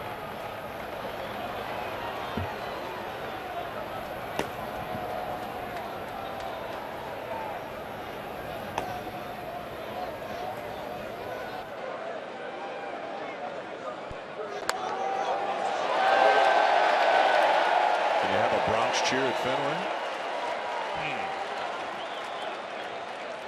3-1. Call it something else. I would if I were you. A-Rod on deck. He was the first batter Hinojosa faced. Struck him out. 3-2. Gardner voices his displeasure.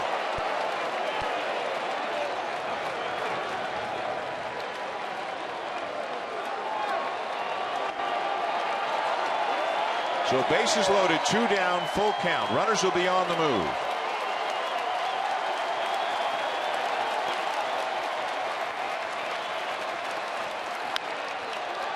And a ground ball for Pedroia to end the inning. So we'll see Miller. And we'll see the Red Sox coming up in the bottom of the 9th. Down by 3 is one of the toughest left-handers in baseball. Makes his way in from the bullpen in deep right field. To the bottom of the 9th at Fenway when we come back.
We are back for the bottom of the 9th inning here at Fenway Park. The Yankees lead the Red Sox 8-5.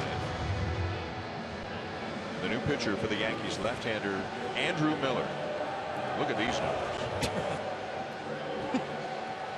It's like, yeah, like, well, video what's that, game, okay? Nintendo. I mean, it's Stratomatic. I used to play that Stratomatic with my brother. APBA. 12 1/3. He's given up 3 hits, walked 4, struck out 21. So of the 37 outs he's gotten, 21 of them have been strikeouts. He needs to work on that. So they have Craig pinch hits. Right-handed and a left-handed Kimbrel. Yeah, basically.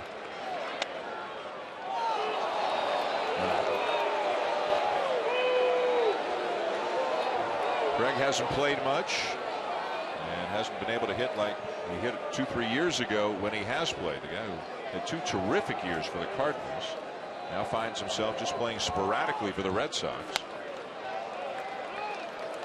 He came over with Joe Kelly in the trade that we talked about earlier tonight. John Lackey going the other way. Yeah, I think, and Alan Craig, we talked to John Farrell, but Alan Craig's a guy that he needs at bats. He needs about a week or so of playing every day like he did in St. Louis. They got a lot of. They got a first baseman. They got a DH. And they got a lot of outfielders. But that's the issue. Where? Where do you get him those at bats? I don't think he can play right field here. Just low, ball 3. If you're going to beat a Betances or a Miller, you do it with the leadoff hitter getting on, because it is so hard to put something together.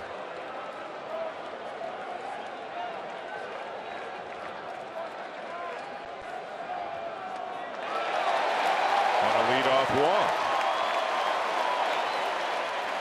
Sports Center comes your way after the game tonight. For a preview, here are John Anderson and John Buccigross.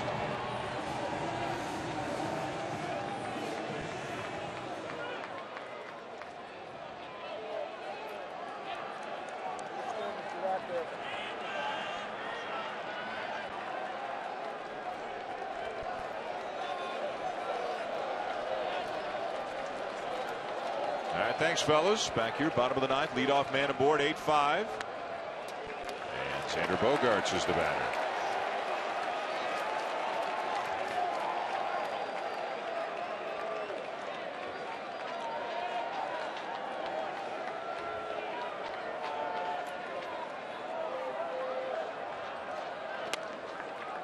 And a strike. Miller, 29 years of age. Like Adam Warren, the starter for the Yankees tonight from the University of North Carolina. Came up with the Tigers, became a Marlin, then with the Red Sox for a few years before getting dealt to Baltimore last season and signed as a free agent with the Yankees in the offseason.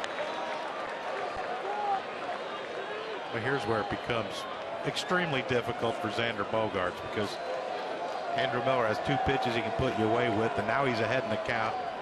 You just saw once he got even with the count, he threw that 1-1 slider. Almost went between Xander Bogaerts' legs and he swung at it. And he got him with the slider. 1 down.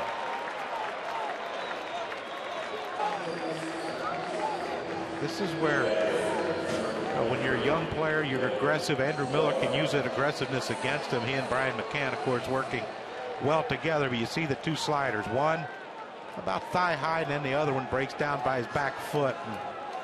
They're good pitches. Great but pitches. That fastball sets those up. They're great pitches because he's ahead in the count. Yep. Here's Swihart.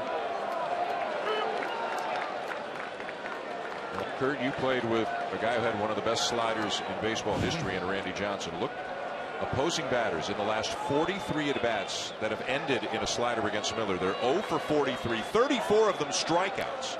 They hardly even touch it. Well, I'm going to bet that close to 90% of those, if not more, they're not strike. No. Right. Yeah. They're just like that. But that's what happens. Well, we're going to see here in a minute. Yep.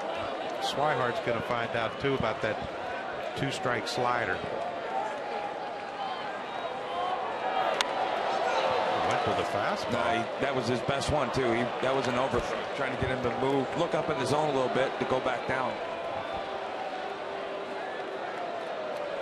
Slider's coming now. All right, For a ball. He's trying to throw got a him ball, looking too. up. Now I'm trying to bounce one at his feet. Yep. See how McCann spread out. And it's called strike 3. If you look, Johnny, we always talk about east and west, in and out, and there's up and down. Guys that can exploit up and down, do it. And he goes, good fastball. That's a great fastball. Great one. And then that sets this up, because now he's looking. I think he's looking down the zone. He freezes him. He let that ball kind of middle of the plate too. Well, he probably saw, okay, slider. Yep. He's going to try to bounce it, get me a swing over top, and he throws it for a strike. He knew it. Oh yeah. So it's up to Mookie Betts to try to get on base and to get Dustin Pedroia up there as the potential tying run.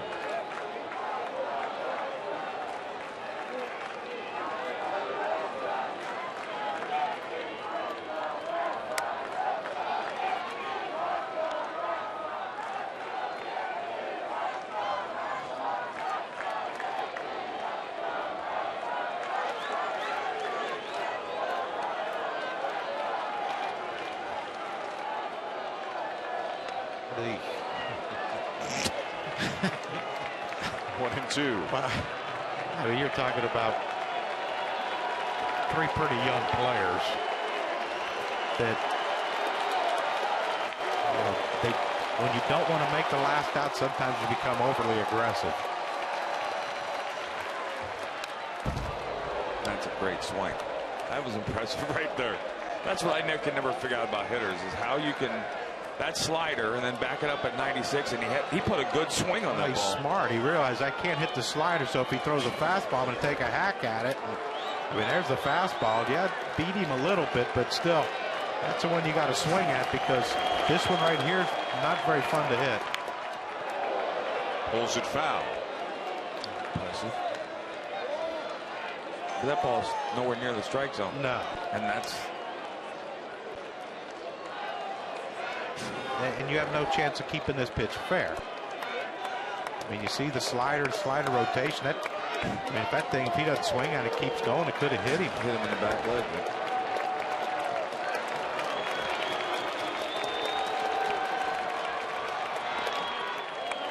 Bounced it in, 2-2. Good at that.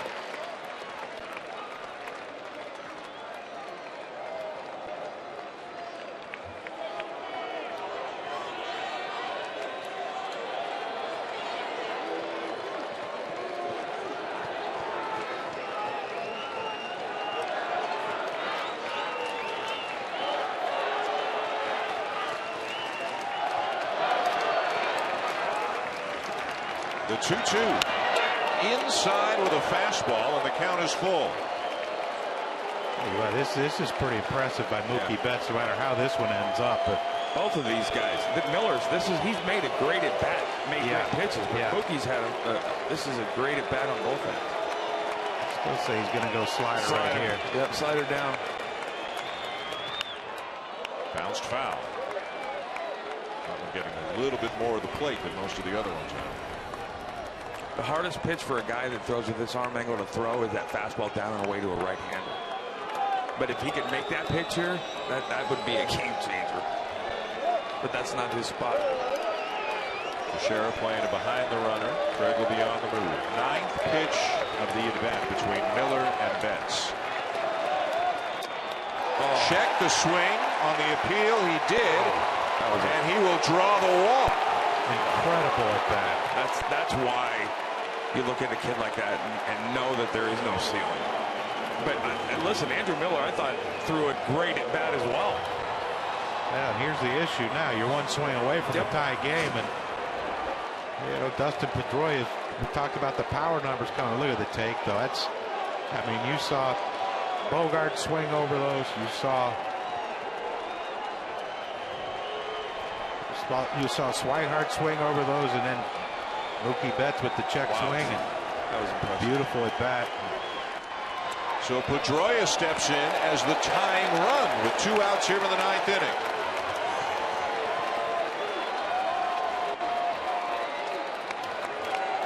Keeping the faith here in Boston.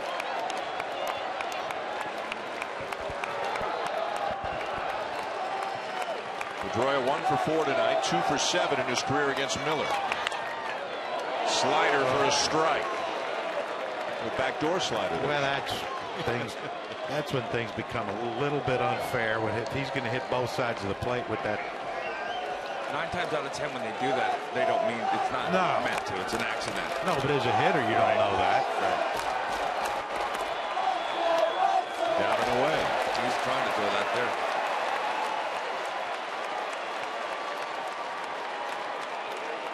.25 pitch inning so far for Miller. He throws him his fastball inner half on the plate. It's 8-8.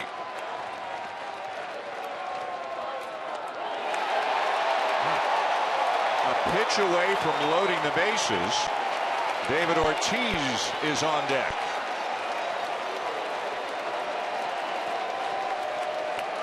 Walk-off granny will jumpstart your season a little bit. Get you back in the race, too.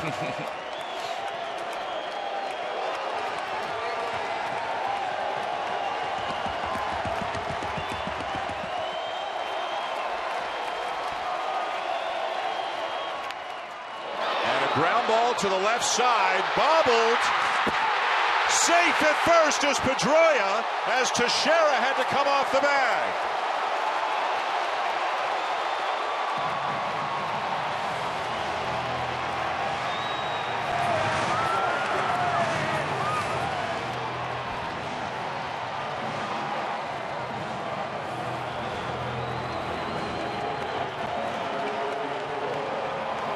So the tying run's at first, the winning run is at the plate, and it's David Ortiz. E5 is the scoring. Hey, well, lucky he didn't get 2 errors on that one. Teixeira made a heck of a play to keep that ball in front of him.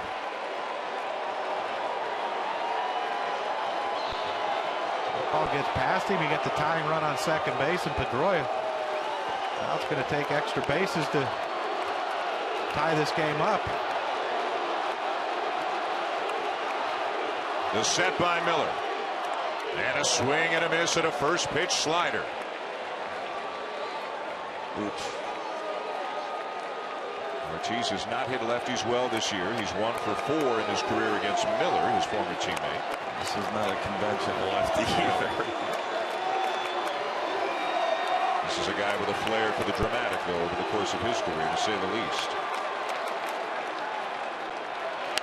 Fastball, and it's 0-2. That was the one. Yeah, but after the first slider fooled him, he thought, okay, bases loaded, he'd try to get ahead. Throws a slider to get ahead on a bad swing, and you know, because he was fooled by Ortiz, and then he's looking slider, and he throws him a fastball. Now it can go either way. Well, but you always think, you always heard hitters talking about you don't get a lot of pitches to hit off good pitchers. That was usually, this is the kind of guy you get one. Yeah. But he hasn't had much command tonight. Right. Well, he's all slider tonight. I mean, he's throwing 196.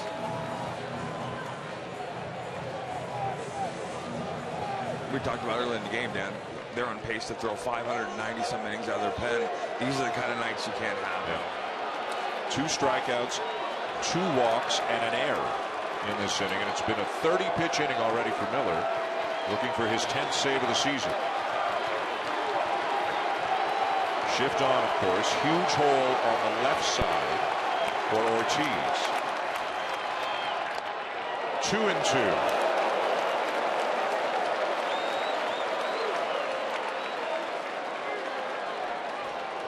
He somehow pokes one to left. It's 8-7, and Hanley Ramirez is up. Well, fastball away.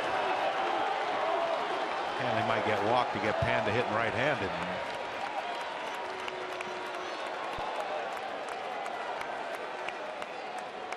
We have reached Monday morning here in the East.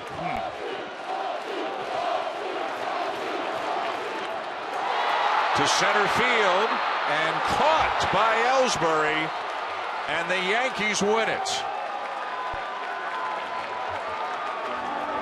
An 8-5 win for the Yankees and a 3-game sweep for the Yankees, who now go to 16-9 on the season. Tomorrow night, Cubs Cardinals, 8 Eastern, here on ESPN. For John Kruk, Kurt Schilling, Buster Olney, and our Sunday night crew, I'm Dan Schulman saying so long from Fenway Park. John Anderson and John Abuchagras have SportsCenter for you now.